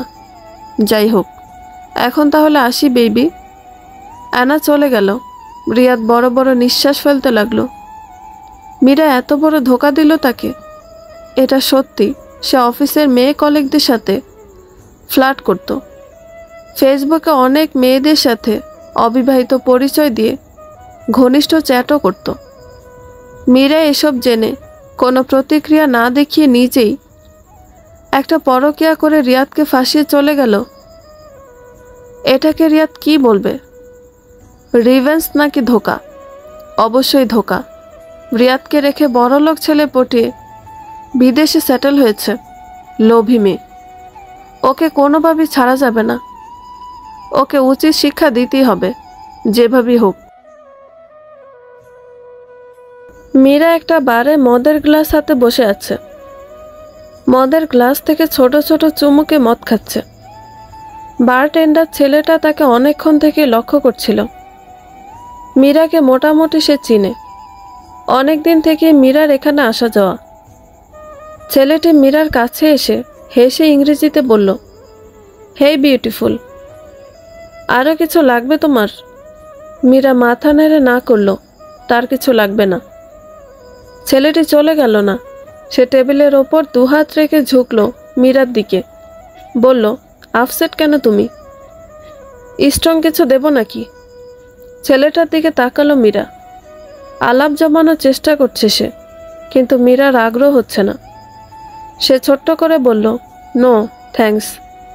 মীরার আগ্রহ নেই দেখে ছেলেটা সরে গেল। মীরা গ্লাসে থাকা বাকি মদটা পুরোটা গলায় ঢেলে দিল। না চাইতে একটা দীর্ঘশ্বাস বেরিয়ে এলো ভেতর থেকে। ইদানিং তার দিনগুলো ভালো যাচ্ছে না। আরিয়ান তাকে একটুও সময় দিচ্ছে না। বিদেশে এসেছে 1.5 বছর হয়েছে। প্রথম কয়েক মাস ভালো কেটেছে তার। সমস্যা শুরু হয়েছে গত 6 মাস থেকে। আরিয়ানের বিজনেসের চাপ বেড়ে যাওয়ায় সে বাড়িতে কম, অফিসে থাকে বেশি। যদিও যতক্ষণ বাসায় থাকে ততক্ষণ মীরাকে সময় দেওয়ার চেষ্টা করে, কিন্তু মীরার মনে হচ্ছে কোথায় যেন একটা তাল কেটে গেছে। সে তার চাহিদা মতো সব কিছুই পেয়েছে, দামি গাড়ি, বাড়ি, গহনা, অনেক অনেক শপিং। তারপরও কেন যেন তার শান্তি নেই। আরিয়ান আর তার মাঝে সে যেন ভালোবাসা খুঁজে পাচ্ছে না। এটা কি রিয়াদের সাথে প্রতারণা করার ফল? মীরা মাথা ঝাড়া দিয়ে নিজেকে শাসালো। না না, এসব ভাবলে তার চলবে না। অনেক কষ্টে প্ল্যান প্রোগ্রাম করে রিয়াদের খপ্পর থেকে ছাড়া পেয়েছে সে। এখন নিজের ইচ্ছে মতো জীবন পেয়েছে। এই জীবন সে কিছুতেই নষ্ট হতে দিবে না। আর সে প্রতারণা করার আগে রিয়াদ প্রতারণা করেছে। সে তো তার ইচ্ছা অনিচ্ছা জলাঞ্জলি দিয়ে রিয়াদের সাথে সারা জীবন কাটাতে চেয়েছিল। কিন্তু যেদিন সে দেখল রিয়াদ অন্য মেয়েদের সাথে ফ্লার্ট করে, ঘনিষ্ঠ চ্যাট করে, তখন তার হৃদয় ছিন্ন ভিন্ন হয়ে গিয়েছিল। তখনই সে সিদ্ধান্ত নিয়েছিল এভাবে আর না, সেই সম্পর্ক থেকে বের হয়ে তার স্বপ্নের জীবন কাটাবে কোনো ধনী লোকের সাথে। তখন তার মনে পড়েছিল আরিয়ানের কথা। মাসখানেক আগে থেকে আরিয়ানের সাথে তার পরিচয় ছিল, নর্মাল চ্যাট হতো। আরিয়ানের সাথে পরিচয় হয়েছিল হীরার জুয়েলারি রিভিউ দেয় এমন একটা গ্রুপ থেকে। হীরার জুয়েলারির প্রতি মীরার অন্যরকম টান ছিল, তাই এইসব গ্রুপগুলায় তার আনাগোনা ছিল খুব। আরিয়ান সেখানে খুব দামি একটা হীরার হারের ছবি দিয়ে জানতে চেয়েছিল এই হারটা তার বন্ধুর বিয়েতে বন্ধুর বউকে উপহার দেওয়ার জন্য পারফেক্ট কিনা। সেখান থেকে মীরা আরিয়ানকে স্টক করা শুরু করে। আরিয়ানের প্রোফাইল ঘুরে বুঝতে পারে সে বিদেশে সেটেল এবং অত্যন্ত ধনী। তাই সে আরিয়ানের সাথে ইনবক্সে সখ্যতা গড়তে চাচ্ছিল। সে আরিয়ানের পোস্টগুলো ঘুরে দেখল, সবার কমেন্টের রিপ্লাই আরিয়ান দেয় না। তাই মীরা অন্যরকম কমেন্ট করে আরিয়ানের দৃষ্টি আকর্ষণ করতে চাচ্ছিল। আরিয়ান পরবর্তী পোস্ট করা মাত্রই মীরা অন্যরকম একটা কমেন্ট করল এবং আরিয়ান রিপ্লাই দিল। ব্যাস, এভাবেই কয়েকটা পোস্টে কমেন্ট করতে করতে তাদের ইনবক্সে আলাপ শুরু হলো। রিয়াদের এসব দেখার পর সে আরিয়ানের সাথে আরও বেশি বেশি কথা বলতে লাগলো। আস্তে আস্তে মীরা আরিয়ানের কাছে মিথ্যা গল্প বলে সিম্পেথি নিতে লাগলো। তাকে বলল তার স্বামী পরকীয়া করে এবং প্রায়ই মীরাকে মারধর করে। আরিয়ান যখন তার কথায় গলতে শুরু করলো, তখন সে যোগাযোগ করলো অ্যানার সাথে। অ্যানাকে সে ভালোভাবেই চিনত, তার চরিত্র সম্পর্কেও জানত।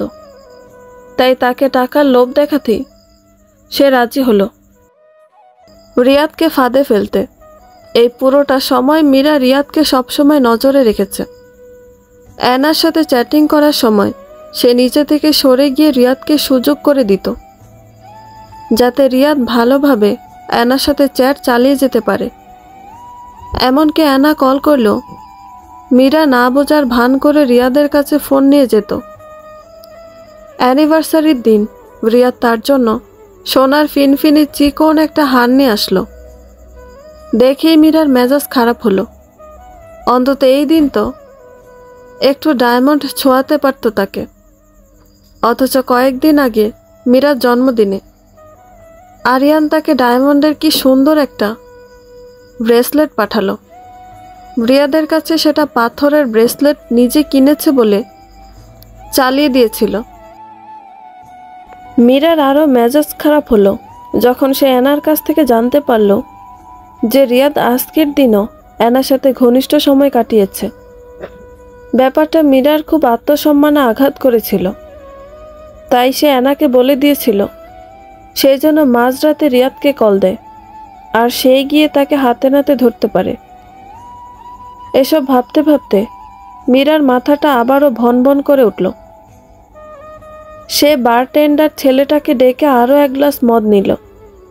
মদে বেশ বড় একটা চুমুক দিল। রিয়াদের নির্বুদ্ধিতার কথা মনে করে ঠোঁট বাঁকিয়ে অল্প হাসল। আরেকটু হলেই রিয়াদের সাথে সম্পর্ক ঠিক হয়ে যাচ্ছিল তার। তাই বুদ্ধি করে বাসায় অনুষ্ঠানের দিনই অ্যানাকে দিয়ে রিয়াদকে হোটেলে ডেকে নিয়ে গিয়েছিল। সে ভালো করে জানত অ্যানার প্রেম নিবেদনের ডাক রিয়াদ উপেক্ষা করতে পারবে না। যেহেতু পরিবারের সবাই রিয়াদের সাথে মীরাকে মিল করাতে উঠে পড়ে লেগেছিল, তাই তাদের সবাইকে হোটেলে নিয়ে গিয়ে রিয়াদের আসল রূপটা দেখিয়েছিল মীরা। এতে করে আর কেউ তাকে রিয়াদের ব্যাপারে অনুরোধ করেনি, বরং বাবা মাই দায়িত্ব নিয়ে ডিভোর্স করিয়ে দিয়েছে।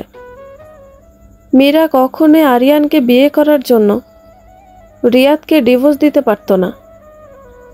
তার পরিবার, সমাজের মানুষ সবাই তাকে ছিছি করত। তাই প্ল্যান করে রিয়াদকে দোষী বানালো, মীরার সাথে প্রতারণা করার রিভেঞ্জ নিল, সমাজের মানুষের সিম্পিতিও পেল। বাবা মা দাঁড়িয়ে থেকে আরিয়ানের সাথে বিয়েও দিয়ে দিল। সবার কাছে সে একজন ভালো মেয়ে হয়ে রয়ে গেল। পুরাই উইন উইন সিচুয়েশন। হা হা। মীরা বেখেয়ালে হেসে উঠল। কিছুক্ষণ পাগলের মতো হাসল। আচমকা হাসি বন্ধ করে দিয়ে ফিসফিস করে নিজের মনেই বলল, অবশ্যই আমি ভালো মেয়ে। রিয়াদ যা শাস্তি পেয়েছে তা তার কর্মের ফল। আমি তো শুধু টোপ দিয়েছিলাম। লোভে পড়ে সে টোপ গিললে এতে আমার কি করার আছে? ও যদি অ্যানার সাথে পরকীয়ায় না জড়াতো তবে আমিও এসব করতাম না। ও আমাকে রেখে মজা মাস্তি করলে আমি কেন পারবো না নিজের জীবন নিজের মতো করে কাটাতে? মীরার কথা শেষ হতে একটা ছেলে ভারী কণ্ঠে ইংরেজিতে বলে উঠল, শুনেছিলাম সুন্দরী মেয়েদের একা একা কথা বলার বাতিক থাকে। আজ তার প্রমাণ পেলাম। মীরা ব্রু কুঁচকে তাকালো তার ডান দিকে। একটা সুদর্শন বিদেশি ছেলে তার দিকে মুগ্ধ চোখে তাকিয়ে আছে। মীরা তাকাতেই মিষ্টি করে হাসল। মীরা আগাগোড়া ছেলেটাকে পর্যবেক্ষণ করল। পা থেকে মাথা অবধি দামি ব্র্যান্ডেড জিনিসে মোড়ানো। হাতের দামি ঘড়িটা দেখে মীরার মাতাল অবস্থা পুরোপুরি কেটে গেল। সে নিজেকে ঠিকঠাক করে বসল। ছেলেটা বলল, আমি কি তোমাকে একটা ড্রিঙ্ক অফার করতে পারি? মীরা কেন জানি না করতে পারল না। দুজনে মিলে অনেকক্ষণ কথা বলল। অনেকদিন পর একজন সঙ্গী পেয়ে মীরার ভালো লাগতে শুরু করলো। তার একাকিত্ব অনেকটাই কেটে গেল। কিন্তু সে যথাসম্ভব সম্পর্কটা বন্ধুত্বপূর্ণ রাখতে চেষ্টা করবে খুব, কারণ তার স্বামী সংসার আছে। যদিও সেটাকে আদৌ সংসার বলা যায় না, কারণ আরিয়ান বাড়িতেই তো থাকে না তেমন। বারের ওপরের তলায় কাচ বেষ্টিত ঘরটাতে বসে আরিয়ান নিচে বসা মীরার দিকে তাকিয়ে মুচকি হাসছে। বারে থাকা সুন্দরী কম বয়সী একটা মেয়ে এসে তার গা ঘেঁষে বসল এবং একটা মদের গ্লাস তার দিকে এগিয়ে দিল। আরিয়ান মেয়েটির গায়ে টাচ করতে করতে মদের গ্লাসে চুমুক দিল। তার চোখ এখনো মীরার দিকে। মীরার সাথে বসা ছেলেটির সাথে খুব হেসে হেসে কথা বলছে। আরিয়ানের ঠোঁটের কোণে শয়তানি একটা হাসি ফুটল। মীরা তার বউ অন্য ছেলের সাথে হেসে হেসে কথা বলছে, তাও তার খারাপ লাগছে না। সে তো চাই মীরা পরকীয়া করুক, যাতে করে মীরাকে তার জীবন থেকে সরাতে সহজ হয়।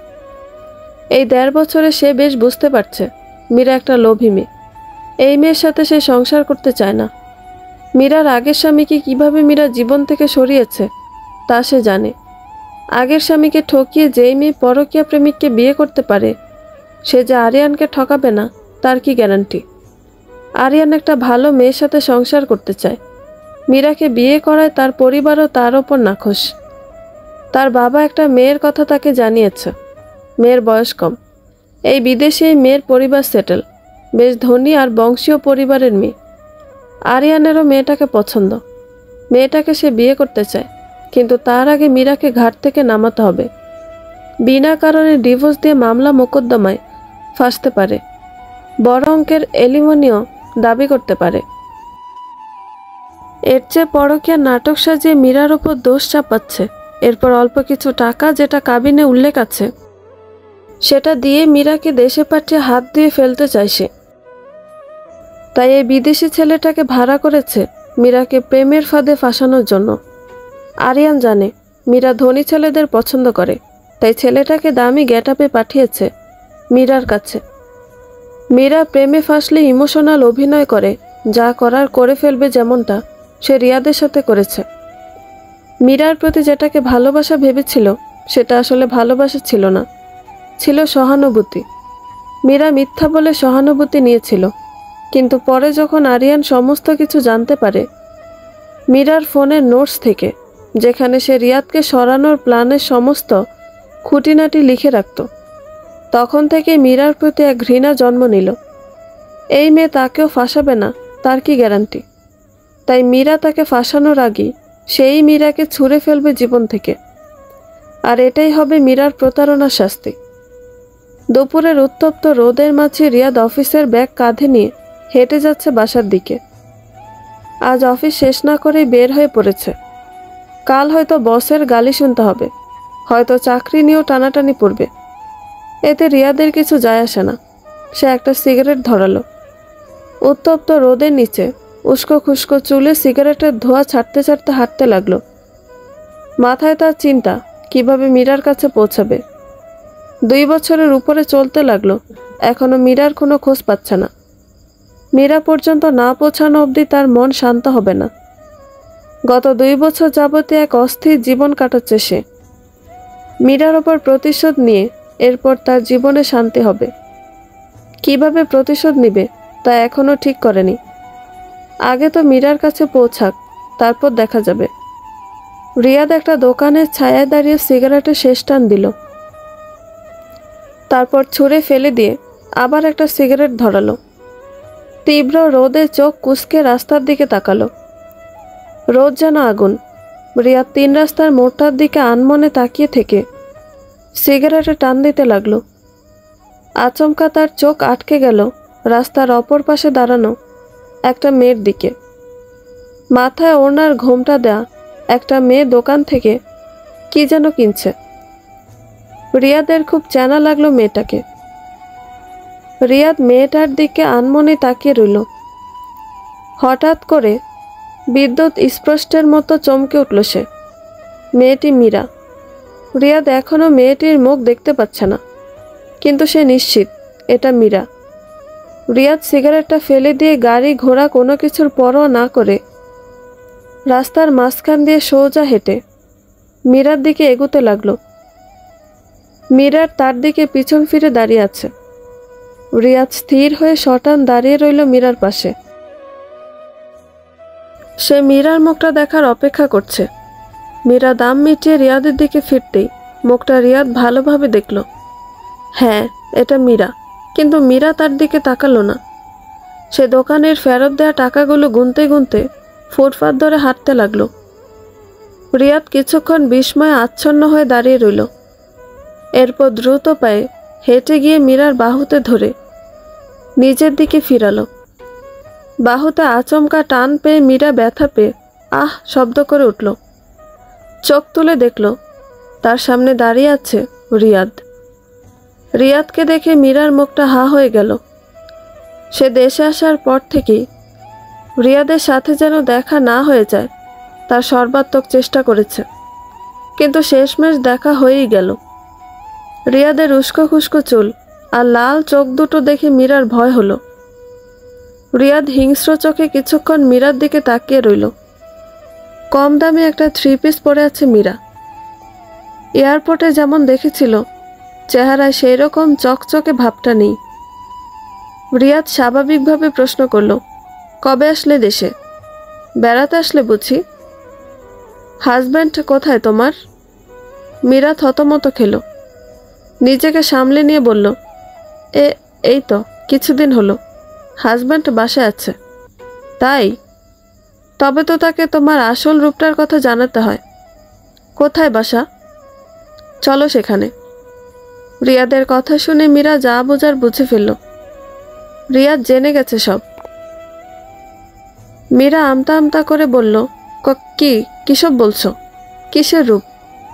রিয়াদ খামচি দিয়ে মীরার হাত ধরে হিংস্র কণ্ঠে বলল, আমি তো সব ছলাকলা জানি। তোর ওপর প্রতিশোধ নেয়ার জন্য এতগুলো দিন অপেক্ষা করে আছি। আজ তা পূর্ণ করব। তোর বাপ মা স্বামী সবাইকে জানাবো সব। তারপর জানাবো সমাজের মানুষকে। তোর বাপ মা বাসা পাল্টেছে, তাই না? নিয়ে চল সেখানে আমাকে, নয়তো তোকে মেরে পুঁতে ফেলবো। মীরা ঢোক গিলল। ভয়ে ঘামছে সে। রিয়াদ যা বলছে তা যদি করে তবে মীরার আর কোনো আশা নেই। আরিয়ান তাকে পরকীয়া সংক্রান্ত কারণে ভুল বুঝে ডিভোর্স দিয়েছে।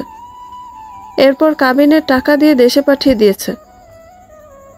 মীরা আরিয়ানের অনুপস্থিতিতে অন্য একটা ছেলের সাথে জড়িয়ে পড়েছিল।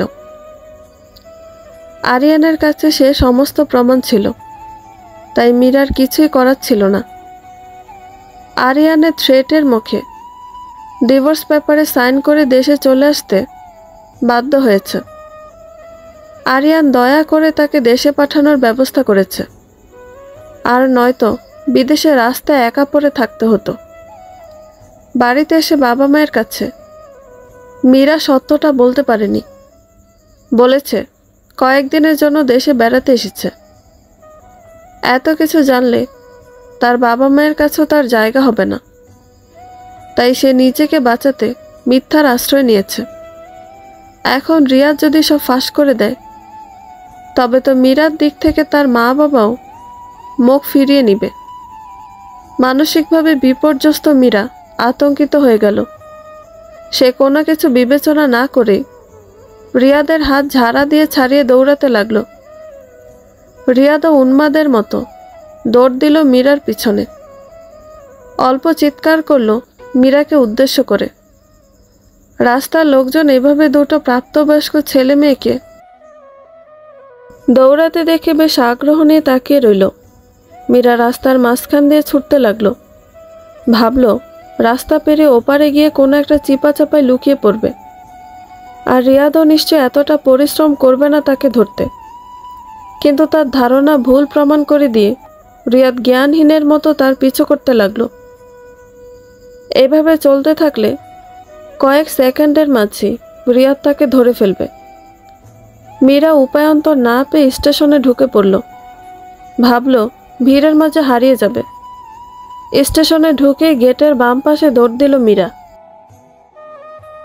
এতে করে রিয়াদের চোখের আড়াল হতে পারল কিছুটা, তাই তার লুকানোটা সহজ হয়ে গেল।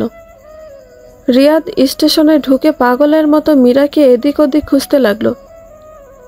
এত মানুষের ভিড়ে খুঁজে না পেয়ে উন্মাদের মতো মাথার চুল টেনে ধরে চিৎকার করে উঠল।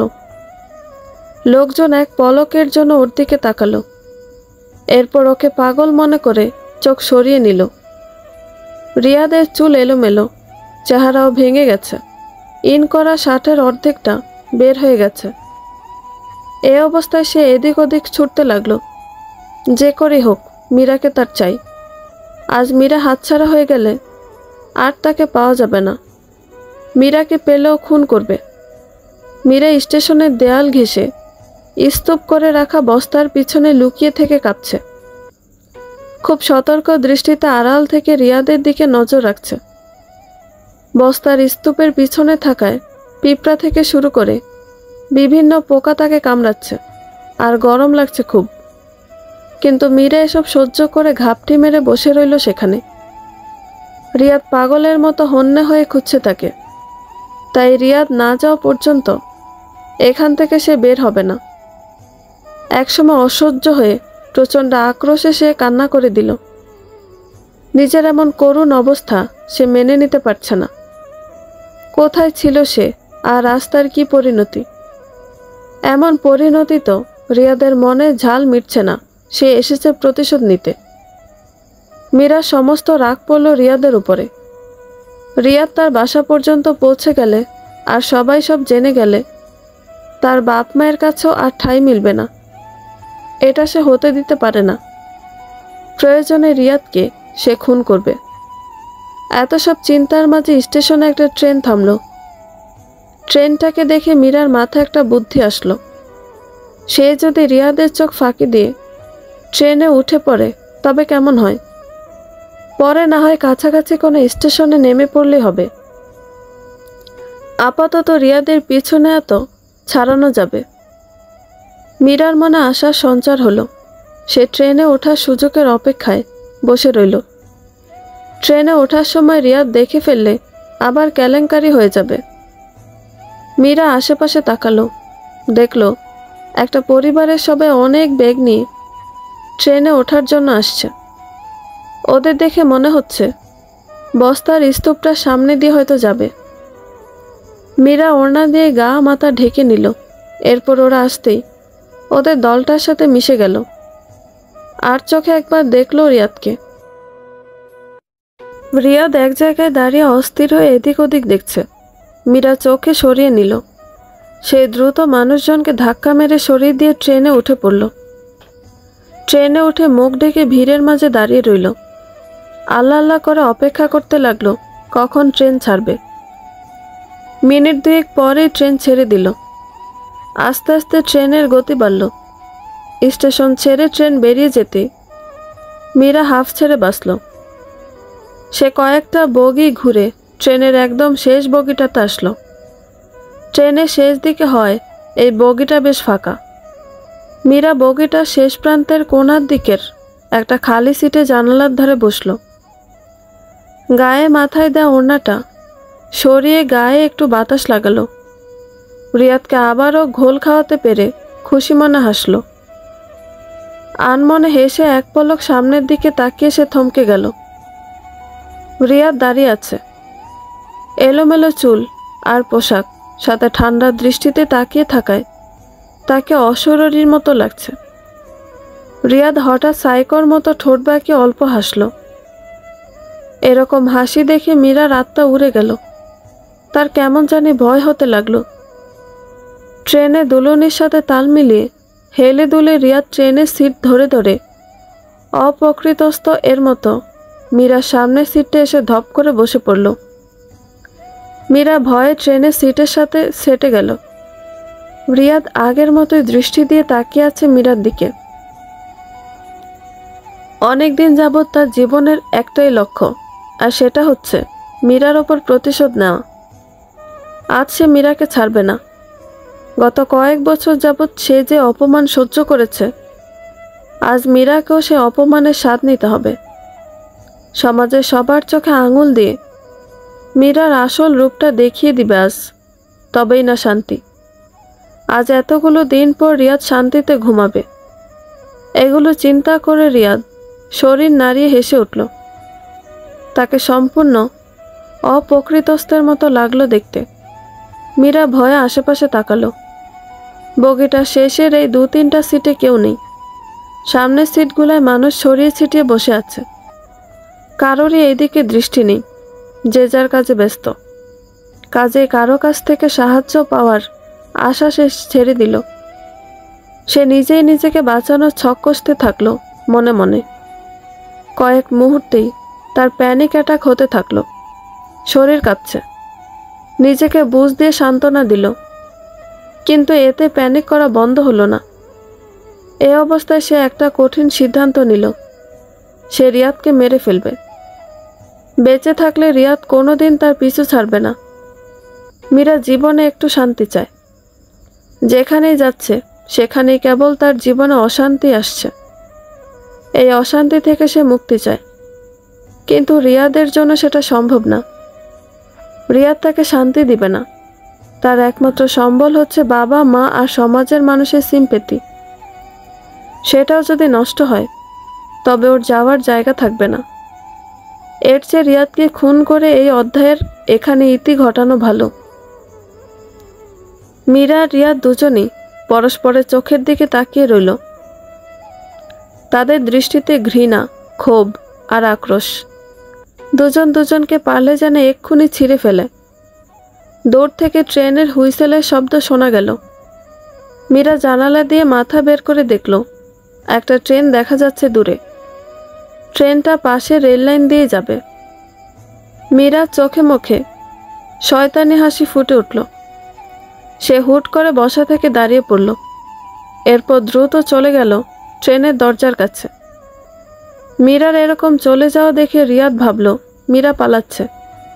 সেও দ্রুত তার পিছু নিল, কিন্তু মীরা থেমে গিয়ে দরজার কাছে দাঁড়িয়ে রইল। মীরার মতিগতি রিয়াদের বোধগম্য হচ্ছে না। সে মীরার কাছে গিয়ে মুখোমুখি দাঁড়িয়ে দাঁতে দাঁত ঘষে ফিসফিস করে বলল, আবার কি ফোন দিয়ে আটছিস নষ্টা? পালাবি ভাবছিস? পালাতে পারবি না আর। মীরা সজোরে রিয়াদকে ধাক্কা দিয়ে বলল, তোকে খুন করার ফোন দিয়ে আটছে। রিয়াদের মাথায় রক্ত উঠে গেল। সে ঠাটিয়ে একটা চর বসালো মীরার গালে। মীরা এত বড় একটা চর খেয়েও রাগ করল না। সে হাতে একটা সুযোগ পেল। এটাই তো সে চাইছিল। কোন একটা ঝামেলা বাঁধিয়ে রিয়াদের সাথে হাতাহাতির ছলে ধাক্কা দিয়ে তাকে ট্রেন থেকে ফেলে দেওয়া। ঝামেলা না হলেও ক্ষতি ছিল না। রিয়াদকে ভুলিয়ে ভালিয়ে দরজার কাছে নিয়ে নিজে থেকে ধাক্কা দিয়ে ফেলে দিত। অন্য ট্রেনটার শব্দ ক্রমে কাছে আসছে। মীরা কিছু না ভেবে ঝাঁপিয়ে পড়ল রিয়াদের উপর।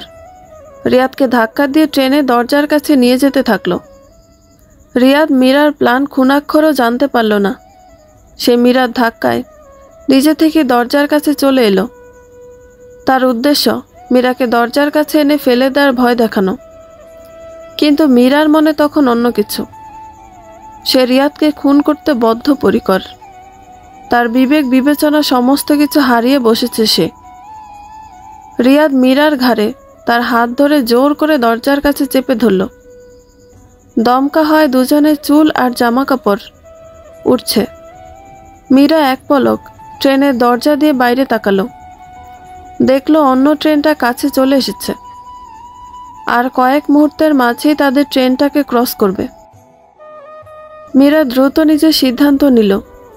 রিয়াদের হাত থেকে প্রথমে নিজেকে সম্পূর্ণ মুক্ত করে তারপর রিয়াদকে ধাক্কা দিতে হবে। এমনভাবে ধাক্কা দিতে হবে যেন রিয়াদ পাশে রেললাইন বরাবর গিয়ে পড়ে। মীরা দেরি করল না। 1 সেকেন্ডও তার কাছে অনেক দামি। মীরা হাত মুঠো করে যত জোরে সম্ভব রিয়াদের নাক বরাবর ঘুষি মারল। নাকে ঘুষি খেয়ে রিয়াদ মীরাকে ছেড়ে দিয়ে নিজের নাক চেপে ধরল। মীরা তৎক্ষণাৎ রিয়াদকে দরজার দিকে পিঠ দিয়ে দাঁড় করিয়ে তার বুকে দুহাতে সজোরে ধাক্কা দিল।